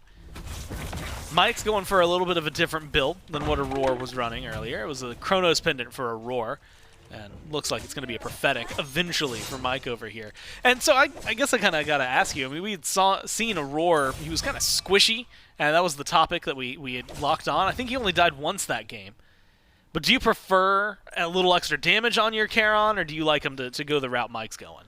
I mean, both can be true. I like true. I like a little bit of damage. I do prefer to see the defense stacked up a bit earlier, though, especially the scaling defense items like Thebes, like Prophetic. I think you could very easily slot in maybe like a Divine Ruin a little bit later on, or a luxury like proc item, just to make sure that you're actually dealing some threatening damage in that backline. But as far as like support builds go, I'm as vanilla as it comes. I just give me aura defense and I'm pretty happy with it. You know what? I think we're going to get that from Mike, no problem. I'm really anxious to see what this team fight looks like. I feel like the way these games have been going, and much to what you had said, Marty late game hits hard, Freya late game hits harder. And both of those being on the Dragons, who have, yesterday all 40-minute games. Today they've been able to drag them out quite a bit towards the 30-minute mark.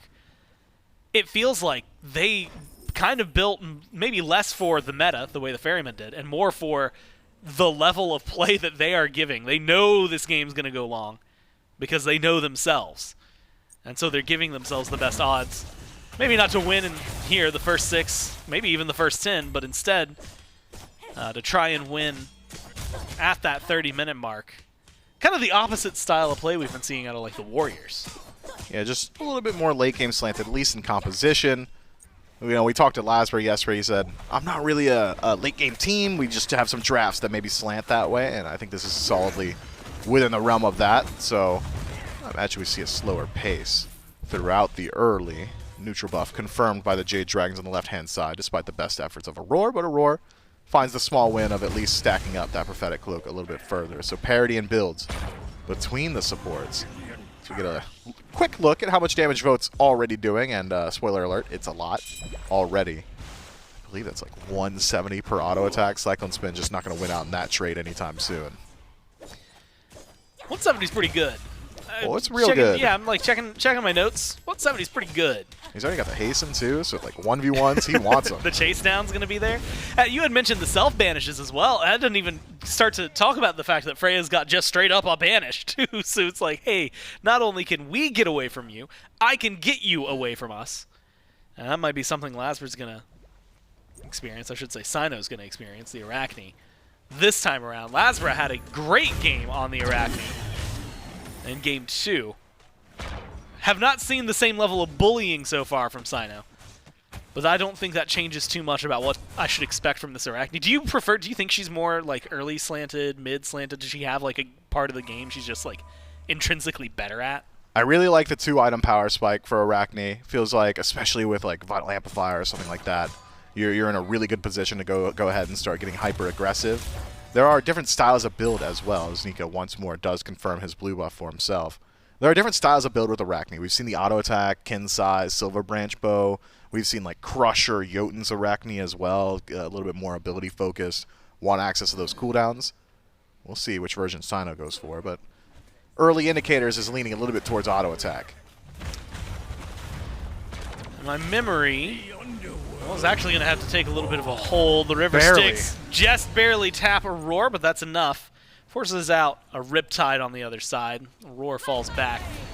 Also harkens back to, I believe it was Game 1, Mike on the Yemoja with some beautiful River's Rebuke, something Auror's going to have to match here if the Ferrymen want to find success. I can't quite remember, but when in doubt, for recipes, it feels like air towards bow, what LASBRA had picked up on the Arachne. But the Party Punch has been popular. I feel like we saw it a couple days ago thrown specifically onto like Lancelot. Do you like that for, I guess, like jungle in general? I mean, I know that's where it was targeted at in its design. And does it like mesh well with an Arachne? I think for Arachne, it's actually very good because Arachne does not have abilities that are like, oops, hit the wrong guy. I landed my auto attack, so I got my Party Punch. Very, very much so, the majority of the Assassin's Cast really struggles to be choosy with it. Aror, I mean, he should just be dead here. Gets behind the River's Rebuke. A few too many missed auto attacks from Vote. I think maybe 1, 2 more autos, and he's easily within Valkyrie's discretion range. But Aror narrowly escapes with his life.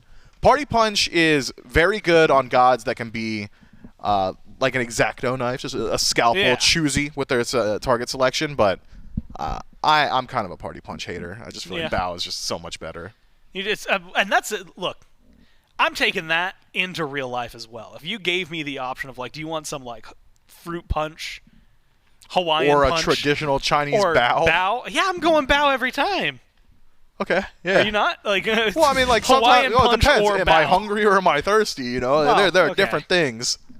They're apples and oranges, but not even because those are both foods. It's more different. It's more different than that. Yeah, well, but like if I was at, well, I guess if I'm at a party, I want Party Punch. That's right. That's just, so that's a bad example. Well, don't talk yourself out of it now. Well, no, I'm going to choose Bow still no matter what. Okay. That's just me. That's my taste buds. I drink water. I'm a Okay, loser, brag bro. about I'm it. boring. No, it's a bragging now. No, so what is bragging for the Dragons right now should be a 2-1 lead. Not much going on in the game in terms of aggression, and that goes for both sides. We'd kind of mentioned it, and you had said it in Game 2, how we hadn't really seen any aggression outside of one Fire Giant play from the Ferrymen. Game 3, we got that aggression finally, and guess what? The Ferrymen looked good. Now we get into Game 4, we haven't seen that aggression really from either side. Like a little bit of poke. It does seem like the Dragons, of all people, are going to be the ones constantly looking for aggression. so far. But 10 minutes in, we have yet to find a first blood, which has kept us in a very interesting zone. Yeah, it's the no-kill zone. Welcome. Population, these two teams. It's where we talk about whether or not you prefer bow or punch. I'll talk about late-game scaling instead, I think. Yeah. Both teams have it. Oops. All right. It's not exactly a great talking point then. Oh, you could probably, and chat, here's a little secret for you. You could probably take that. I think you could expand. Oh, yeah, I'll stretch it for a few more sentences. I really do like the Styx Ferrymen, like compositionally, like how they're going to play in the team fight. Maybe they don't have as many individual late-game scaling win conditions. Hard to have that when there's a Marty and a Freya on the other side, but as far as like how their composition is going to play as a whole, ease of play, initiation, things along those lines, I feel like they're going to have a significant advantage there. Some autos from Cyno onto Dardez. Is he stuck? It looked like it until he got rid of one. Unfortunately, body blocked. But it does say, you know, you talk about late game scaling. Nothing says more confidence in my mind from a player in this game, without even having to be vocal about it, that they know this is going to go long, than double stacks for Dardez. He went Transcendence into Soul Eater. Like, well, you kind of have knew. to on Marty. Yeah, but at the same time, no, yeah, you're right. You just have to. But it also is very helpful that he doesn't have to worry about anything in the process. He can just stack. No, yeah. Any bit of poke that Cyno's going to roll through and do like that, I mean, he immediately resustained once he's finished up stacking on that Soul Eater. The sacrifice being that your auto attacks are kind of miserable now for Dardez. That's generally Marty's MO, is that he just doesn't have the greatest auto attacks ever. Needs to be a trade-off somewhere if all of his abilities are going to be as good as they are. So, ability to knock down structures, actually very weak from the Jade Dragons. You don't have one of the standard magical hunters that's like good at it. It's not a Kronos, it's not an Olorun, it's not a Soul. That's Freya. She's the worst magical hunter at knocking down towers or phoenixes. And then of the hunter pool, yeah, Marty's the worst. But he's also the worst at it. So if the Jade Dragons do find themselves pushing their minuscule lead any further, might struggle a little bit on Siege.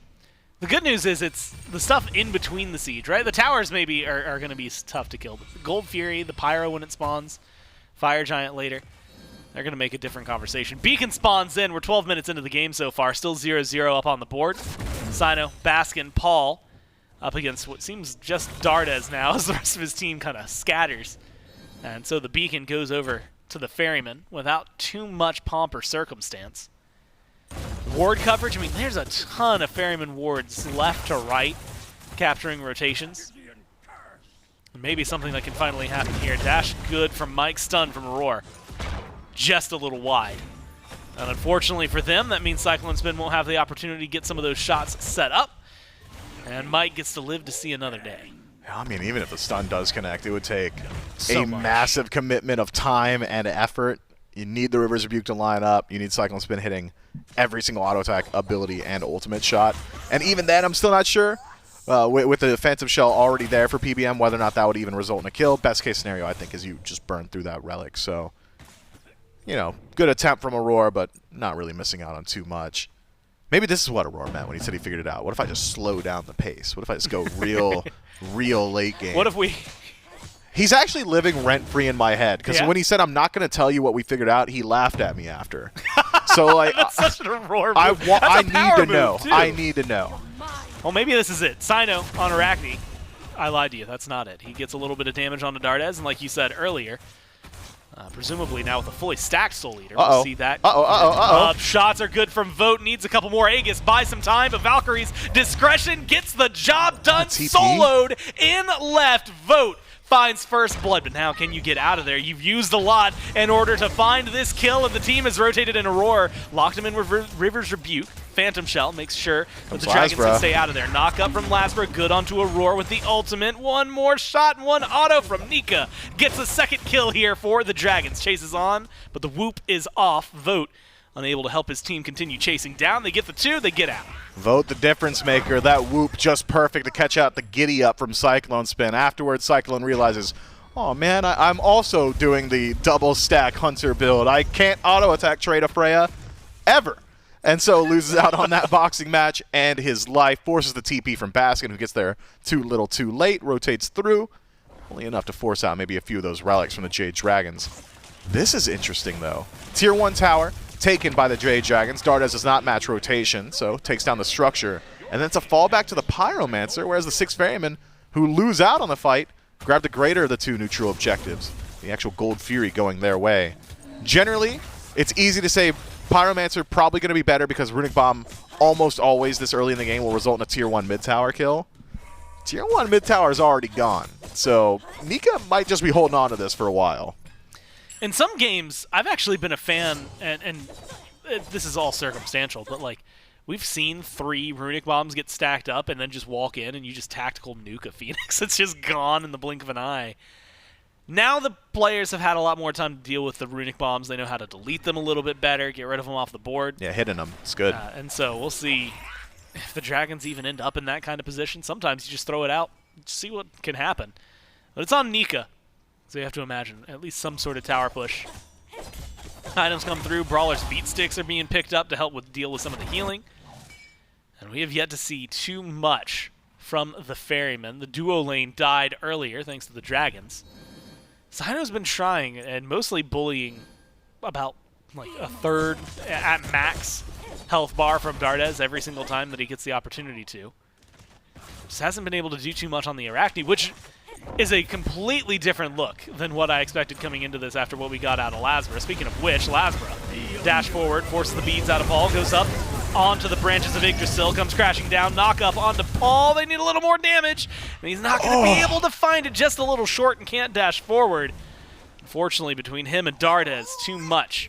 Got immuned out by that Aegis. Paul gets to make it back to base. Fight could still be going on, though. Vote spotted out by Baskin. Maybe makes Baskin rethink the entire engagement. And the Dragons go ahead and fall back, just steal away the farm. Ferrymen found a lot of value from their meditation there. It's the only thing that keeps Paul alive.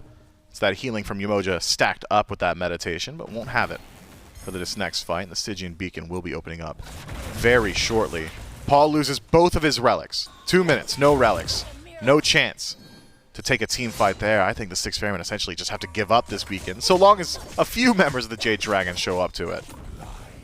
Well, the beacon, as you said, it's going to be up here in a second. The And Dragons Cyno's too low. have control of this area. Cyno, yeah, won't be here. So it's Mike, Dardez versus Aror, Paul. And you have to be careful if you commit to this if you're the Ferryman, because I see LASBRA and Vote hanging around in the jungle. They're going to start falling back the minute they get the call that nobody's staying around. Beacon goes over to the Dragons pretty easily. No other neutral objective to grab outside of this shield buff. So across the board, line of scrimmage slowly moving forward for the Dragons. They've now knocked down 2 Tier 1s. And successful defense from Nika over on right means that they haven't lost a single tower in the process. Yeah, Nika's actually spooled himself up a nice little lead over in that soul lane. 2 levels now on Baskin. And looking at itemization, it's not a full build. Might get fooled, though. It's a recipe in the last slot, but still an entire item advantage. Thinking Nika could get involved in these team fights and play major spoilers to Arachne in particular. That silence can really make it difficult for Cyno to find value. Even Paul, a lot of his abilities being channeled, that first ability especially, can make it difficult for him too. And I'm not so certain that there's any individual member just yet on the Styx Ferrymen that poses a legitimate threat to Nika. Now, I'm keeping my eyes on kin size and when they're going to get purchased. I don't think CycloneSpin's ever getting it.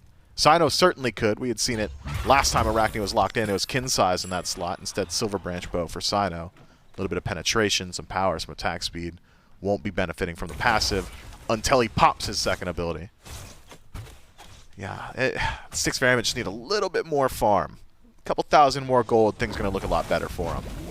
As of right now, they're actually just shy of 4,000 down. They've managed to correct some of that. If they get this Pyromancer, they're going to correct a little bit more of it. They do pick it up. It's going to be about picking up the Runic Bomb. Damage onto Cyno forces him into the ult for the retreat. Dardez and Nika leading the way for the Dragons. LASBRA comes around and goes up into the sky looking for the massive knock-up. Where is he going to find it? Cyno, Paul, Cyclone, and the rest all under the Tier 2. That seems to make LASBRA rethink his engage. Goes back towards mid, and the Dragon's going to start a push. Yeah, but the wave's been caught out by like one stray minion towards the center of the map, so they'll have to do it through backdoor protections, and I don't think they can. Unfortunate for them, they just missed out on that one minion. It cost them about 5 seconds, and that's all they would have needed to knock down the Tier 2. Instead, though, it'll be a trade of neutral objectives. Last time around, it was the Ferrymen grabbing the gold and the Jade Dragons on the Pyro. I'll switch it up this time. Mike caught out, River's Rebuke up, Phantom Shell used. That's going to get him and Nika out of there. But there's the ults coming in from CycloneSpin. The Chiron shots land where they need. Kills off the Charon on the other side. The Ferrymen now with a numbers advantage, starting to go towards the fire pit. How confident are you if they go for a pull here? I mean, they could certainly pull it, but it's just about forcing the Jade Dragons to respond. They will not leave it up to a coin toss. The Styx Ferrymen just don't have a big enough number to confirm the objective. Well, they've got the damage so far. Fire Giant down to about 50% of its health bar. DPS isn't pouring in fully. Baskin, Paul, Cyclone, even Cyno actually outside of the pit looking for the fight. A lot of damage from Dardez and Vote onto Baskin. And a couple more shots. If Vote hits those autos, it's a kill, but Baskin makes it onto the Somersault Cloud. Stays alive. Nika deep in the bag, gets stunned out. Needs a little bit of help, but Cyclone, Cyno, the rest of them, they're all low, and LASBRA is going to get back there. Double kill for him immediately. Has to play carefully. Shots good from CycloneSpin. The Styx come rolling through. You've got a little bit of help looking for number 3. LASBRA's found it and gets himself a 4-4 down on the side of the Ferryman, and with Mike respawned, you need to reset, but the Fire Giant's wide open. Styx Ferrymen, I mean, the call was clear. You could tell immediately what their idea is when you realize Paul's not on the Fire Giant with the rest of his team. It's him and Baskin playing on the side of that team fight. That means it's PvP time. We're not looking at the objective. We're not going to coin toss it. Let's go ahead, take the engagement. But in splitting off, splits up the entirety of his team. And so the Styx Ferrymen taken apart piecemeal by Vote in particular. I know he doesn't grab any kills there, so it doesn't look so impressive for him there. But all that damage comes through him. That's 8,000 impact damage from the Freya. The Styx Ferrymen completely dominated. LASBRA rotates through, picks himself a triple kill, 3-0-1 now for the jungler, the Jade Dragons, and all of it just off the back of cleaning up those kills. The last kill, though, the most impressive. Doesn't have any mana, knows he's just going to win out on that auto trade by 1 auto attack. 1 more, and it would have been him on the chopping block. Instead now, it's all 5 members of the Dragons with the Fire Giant. And they set up immediately over on right. They've got the minion wave over here, as well as the Mardi Gras to help keep them invisible as they get aggressive. Tower, Mifflin, does not matter if there's an Emperor's Armor, it is going down. It is going down quickly. Ferryman, not a lot of opportunity to defend here. That last fight goes wrong quickly. And even with the respawns, now all 5 back up. Split up across the map. Cyno, or sorry, I should say CycloneSpin, is pushing on his own, just trying to get some farm. Down 2 levels to what Vote has brought. 3 level gaps. If you look at solo and jungle. You'd called for it earlier. If the Ferrymen were able to hold out for a few thousand more gold, assuming the Dragons at that point weren't able to amass too much, they maybe would catch up. But now, Vote, I mean, full build, late game. He's only 1-0-4. The kills go over to LASBRA, but the damage numbers that Vote is hitting with, it's just so difficult to withstand. Yeah, and he's going unchecked is the primary issue. I really thought Arachne would have a great time up against this Freya because of how her CC works now. It's instant. Yeah. Make contact, Freya's stunned. You probably got 3, maybe 4 auto attacks before she comes out of the stun. The bleed as well. It would be enough to threaten Vote into the air, so he isn't allowed to use the Valkyrie's discretion aggressively as he has been in the last 3 or 4 team fights. But Cyno's really struggling to find his opportunities to find his way into the back line. He got caught out by Nika off in the offset of that fight, dazzling offensive. Really removes the potential of this Arachne to stick around, and afterwards it's Vote just doing whatever Vote wants. Says, okay, well, I know where the Arachne is, and it's not on me, and that's a problem, and I'm going to make it your problem. And the Styx Ferrymen certainly suffering from it. I don't think Baskin is in a position where he can do anything up against Vote. It almost entirely is contingent on Cyno and his positioning. And even then, and this is the difficulty of it, and it's such a difficult decision to make, Cyno will never kill the Freya. He can get in there and prevent the Freya from being as impactful as it has been, but I don't think there's a world where he's catching Vote so off guard that Vote's actually going to fall down to it. Especially right now, Vote, both relics, ults, and a banish, right? That's always going to be available for you. Keeps it a little more awkward for Cyno to try and get things done. We came into this singing the praises of the draft for the Ferrymen, and the praise for the draft is still there. I'm so surprised it's gone how it has. It's 6-1. I mean, we're back towards Game 1 territory, 10,000 gold and climbing for the Dragons. Part of me wants to ask you about defense. The other part of me wants to see it in action. But as we have not even a lull here because there's going to be the aggression. Nika, LASBRA go in. Cyclone is the target. Nika immediately gets back there, unable to find the kill just yet, but is going along with the chase. LASBRA deep forces the ult out of Cyclone. Should be a kill. He's going to go ahead and be 2 as he finds them, and it's the backline gone for the Ferrymen. Cyno, Baskin, and Aror, the Still last alive? 3 He standing. can't. LASBRA has been distracting. Mid Phoenix goes down while his team is busy. Right Phoenix will go down, but it's a 3v3 right now. And Mifflin, I don't think the Dragons like their odds. They're going to fall back. Dardez vote PBM. Last one standing. But man, do they get the job done. 1 tower left standing for the Dragons, 2 birds gone. And that means they have very little to push through that's left. I should say on the Ferryman side, that's 1 tower and 2 birds gone. So the Dragons have a wide open field as far as, I mean, anything they want. You want to buff invade? Go for it. It might as well just be yours. Yeah, LASBRA does so much for his team there. Separates the fight himself. Puts CycloneSpin into Centaurus. And I don't think LASBRA really does realize that CycloneSpin was already dead. That Soul Eater heal a little bit deceiving. Need to get the kill to actually reset your life. And so CycloneSpin does fall down. LASBRA picks up a second, survives for far too long, far longer than he should have, giving over time and space to the Jade Dragons to reposition over to the right side of the map. Styx Ferrymen, after dealing with LASBRA, have a difficult decision. Do I let my Titan get poked down? How much damage would my Titan take if I allow the Jade Dragons Titan to just fight it? Or do I go group up on the Phoenix? Ferrymen chose defend the Titan. Right now they chose no more CycloneSpin. That ult is going to have to get you a pretty good distance away. He's going to catch Chased them all. Down by the wave. What a good shot He got Paul from too. PBM. He even finds Paul and forces the beads deep in the backline. They kill off Cyno, no problem. Aror knocked back.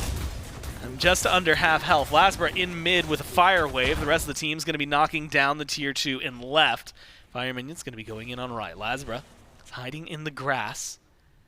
Just a little snake, isn't he? Just a little snake boy. Who can he catch out? If he catches someone on their own, who is it that he's most likely to kill? Oh, he would straight up murderize Paul right now. It would be crazy if Paul stepped up. No beads, he's eating the stun, he's dying. Like that's just how it's gonna go. Fortunately, doesn't run into Paul, so the Styx Ferrymen keep their game alive for a moment longer.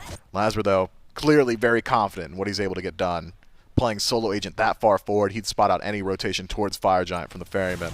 Not that there's gonna be one, the Ferrymen realize, well, neutral territory fights have just not been going our way. I mean, even defensive territory fights haven't been going their way with PBM hitting an ultimate like he just did. I mean, that was picturesque. Hits all 3, burns the beads from Paul, makes it all happen.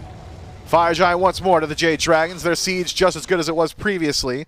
And I know I said it was poor earlier, but nothing's bad 13,000 gold up. So they'll deal with the Phoenix very quickly. They've got the Runic Bomb in pocket as well. The Jade Dragons, really, a lot of it comes down to Cyno, I think.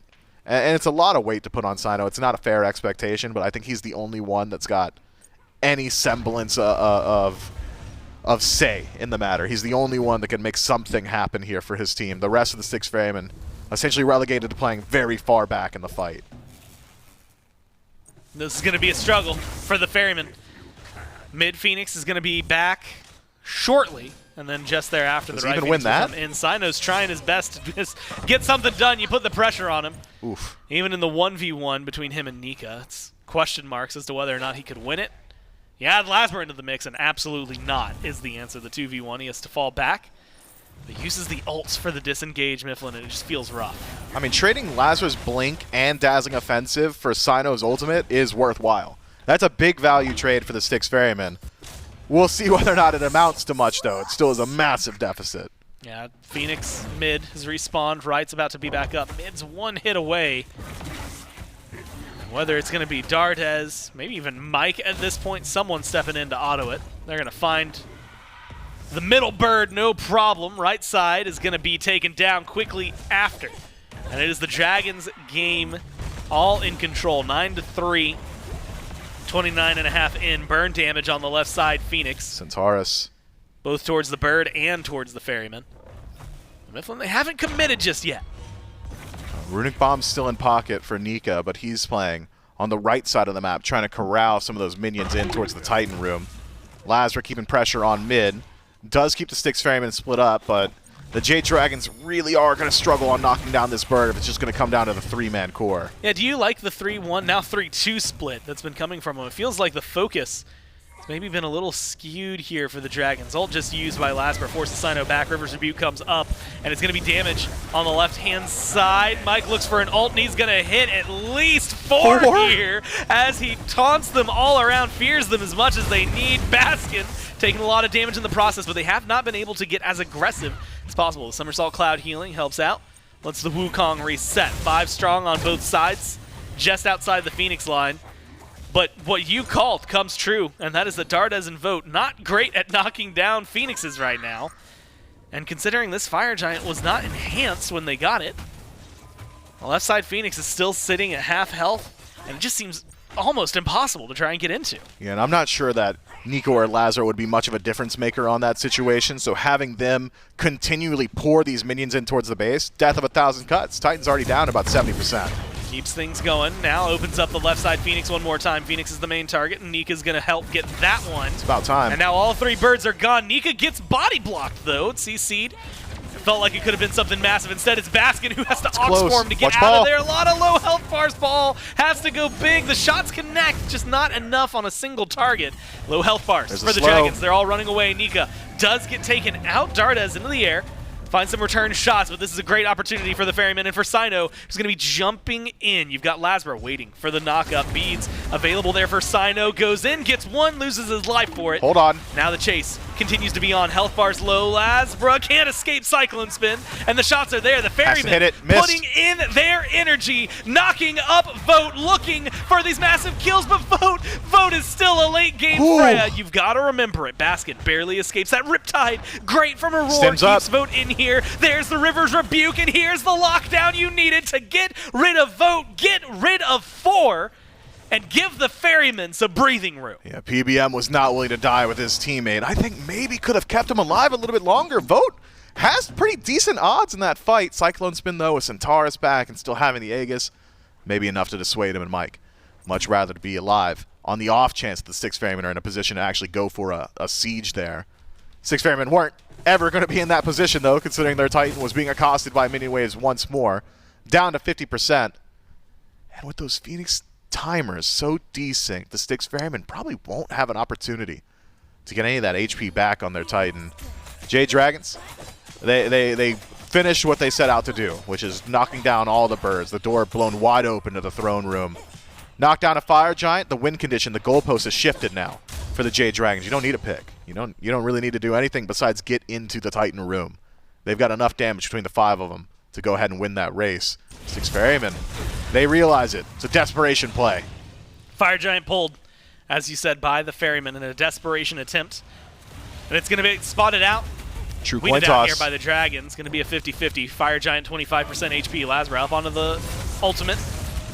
Looking for a knock-up. Seems like he's going to find CycloneSpin. That's going to be an easy kill for the Dragons. And now the Fire Giant left in the wayside as the Dragons continue to run forward. Double kill for Dardez. And they're looking for a little bit more. Nika chasing down Paul on his own.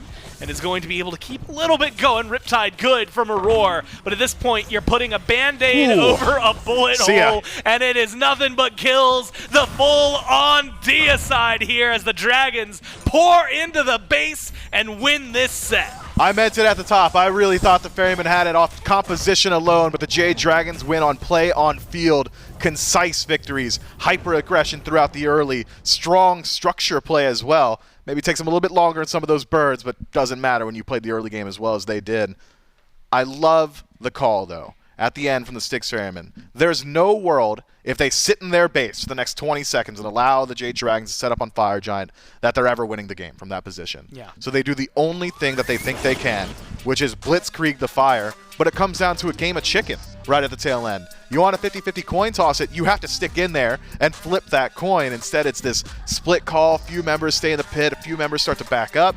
And the Jade Dragons, they'll eat you up if you're indecisive. And unfortunately for the Ferrymen, That's exactly what happens right there after. I mean, 5 clean kills. Eventually, you've got Nika chasing down Paul by himself. Aror doesn't know who to help because they're all split between anybody. the FG pit. And yeah, there's nothing you can do. No way to save that one, and they end up falling 3-1 here. The Dragons find a massive win and, importantly, advance themselves to tomorrow, which is going to give them some semblance of choice when it comes down to the finals and how these divisions are going to be shaken up. Of course, they still have one more set to go, and we have to figure out their opponent, but before all that, we're going to kick it back to the desk to break this down. So the Dragons went out in a 3-1 victory here to knock out the Styx Ferrymen from the divisional tournament and now move themselves into that grand final spot. And this one started out slow, Bobby. This was almost 14 minutes before we really get a first blood kicking in. Jade Dragons able to find that one there. And then it's this slow bleed out for about the next 10, 15 minutes of the game. And we see signs of life from the Ferrymen occasionally. It really wasn't until that last little Phoenix Siege defense where the Ferrymen really stand their ground. They find a few big picks. But I think it's put best there as the indecisiveness around the Fire Giant ends up costing the game. Yeah, exactly. And I think we have to highlight actually how the Dragons ended up winning this game. It wasn't through the early game that we're used to with a PolarBearMike-led team.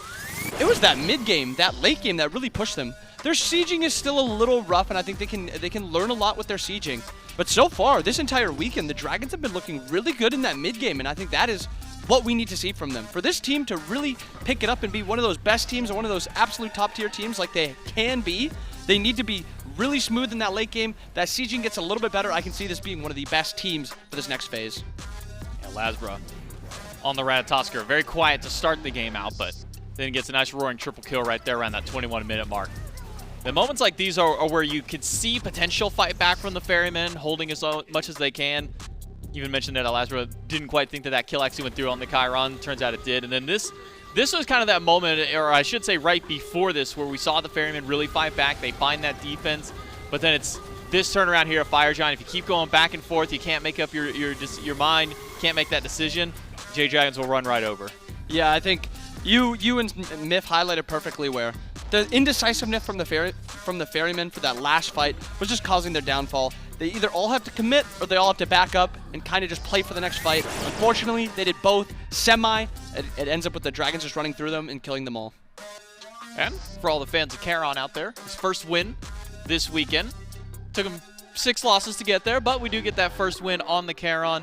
We get a win for a vote on the fray as well, and the Dragons now moving up into the grand finals. They'll be awaiting their opponents between the Warriors and the Leviathans. That'll be our second set that comes up after that one. But a good turnaround by the Dragons, and I think showing us that they can now diversify their win con. They're no longer that we need to win in the early game. We kind of had that bad late game. They can win early, mid, and late game as shown, just I would say even in this set alone. Yeah, I mean, and also looking at what Dardez did, he did so many different styles, so many different play styles through just this weekend. He's been playing those Guardians, Hunters, Mages. I'm interested to see if he's got anything else. Maybe he pulls out some Assassins, some Warriors, pulls out all the classes, but overall just really good, I mean, week so far by the Dragons.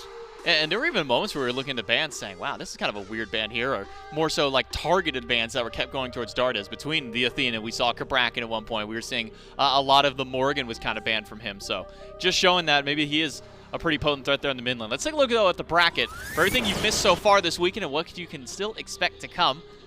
Ferrymen found a 3-0 to make their way to the semifinals. Jade Dragons were a 3-1 at the beginning of the week. Now, Jade Dragons went out 3-1 against the Ferrymen. They move into the finals. And now we wait for the winner of our next semifinal matchup, Warriors and Leviathans, who both got 3-0s. And if I'm not mistaken, if the only Warriors win here, we actually have a rematch of Phase 1's kickoff tournament, whereas the Dragons and the Warriors in a grand final. I actually didn't even know that, but that's pretty crazy if like they have these really great first phase and then a little bit of a fall off, I guess, for the Dragons more than the Warriors, and now they're coming right back up to the beginning of Phase 2. Yeah, I mean, there was always kind of the talk about, okay, well, the Warriors lost like the last game of their split to lose out and they're undefeated. They get a little bit of catch, maybe a little bit of break, and now maybe potentially, depending on how things go, can try and start that streak up. But as far as the Jade Dragons are concerned, a great set for them, and we've actually got Dardez, maybe we've been talking about a pretty hot topic, standing by with Gormage for our pregame interview. That's right, I've got Dardez here. We're going to start actually with the god pool, because me and you were just talking about it. You play a lot of different gods in this set. You've got the Athena, you've got Cabrakan, you play Marty towards the end. So what is it, I guess, that has opened up mid to have all of these different gods, and maybe just specifically for you to have these supports come in? Honestly, I'm just trying to have fun before the Raijin melon meta. That's it. Just trying to avoid those two gods as long as you can. Yeah, exactly. Well, you come in. I have to ask about Game 3 because it does end up falling down. What was different that the Ferrymen brought out for Game 3 that caused so much trouble for you guys? Wait, what did I play in Game 3? I'm going to be honest. I blanked. I've named the 3 gods I could remember. I played the mage, I think. Oh, that was the problem. Oh, I played Hell. Oh, thank you. Yeah, Game 3, the issue is that both side lanes were losing pressure, and Hell kind of wants, like, at least one side lane like winning, and the Pele would, obviously 1v1 me. So when both side lanes lose, and I'm on a losing matchup in mid, the game is over. And things just kind of spiraled out of control from there. And we have tracked that down. I don't know if you want to keep that, but that is the one mage game that you played where you lost. I mean, I don't know if you're like thinking about tomorrow or something, but there's something to maybe keep in mind. Game 4, I've actually got kind of 2 things to really focus in on. And the first one is the Ferryman's draft, not your draft, because it feels like they get so much. I mean, the Arachne, the Raijin, everything for the top 4, even the Yemoja, felt like it was just this power pick. And we thought, at least going into that it was like, okay, we're going 5 already. We'll see what happens. What went wrong for them that made your draft play so much better into it? I just think right now, like, Arachne and Yemoja are not, I mean, they're very good, but they're not top tier, like, for Yemoja at least, she's not top tier like she used to. Arachne is probably, I don't know, like, she's really good, but in certain scenarios. And Raijin, I think, is a bit overvalued right now. I don't know, like, maybe just me because I don't really play the god, but maybe I do though. So yeah, I'm not sure. I think, sure, like, looking at that comp, they had very good gods, but I don't know. I mean, I'm just feeling it. Yeah, just sometimes just play on field. And we knew they were going to pick these gods as well, so we were prepared for it as well. The last one I have is really just about the Charon because 6 games up to this point he's lost. What made this one different? Was it because of Mike or was it because of the surrounding cast? It was because of Mike. He really wanted it. He literally said, well, that was a good Charon game as well. Like, for once, he was not picked top 3. I think the god is really, the god is good. He's a bit just, I mean, overvalued again, like Raijin, I think. So when you bottom 2 pick, and it makes sense, the god is really good, like he did in last game. And yeah, he really wanted to win on it. And you know what? He got that win. Same for the rest of the team. A 3-1 victory here over the Ferrymen. So congrats, man, on the victory. Good luck tomorrow as well. But thank you for your time, and we'll go back to the desk. Like Dardez says, I don't play that god. I don't play the Raijin. I think it's overvalued. And he didn't play the Raijin. It was his teammate Nika who ended up playing the one Raijin game that ended up getting there. And kind of just talking about maybe some of the early, maybe initial overvaluing of gods. You know, we come into a new patch, especially when it's drastic as this inbound. We see a whole lot of changes come to a character and we're like, that's got to be really good. That god's got to be really sick. So we'll have to see maybe if some of those similar changes happen in the second game because that's only our first one. We still got one more semifinals. The Oni Warriors and the Lance Leviathans right after this break.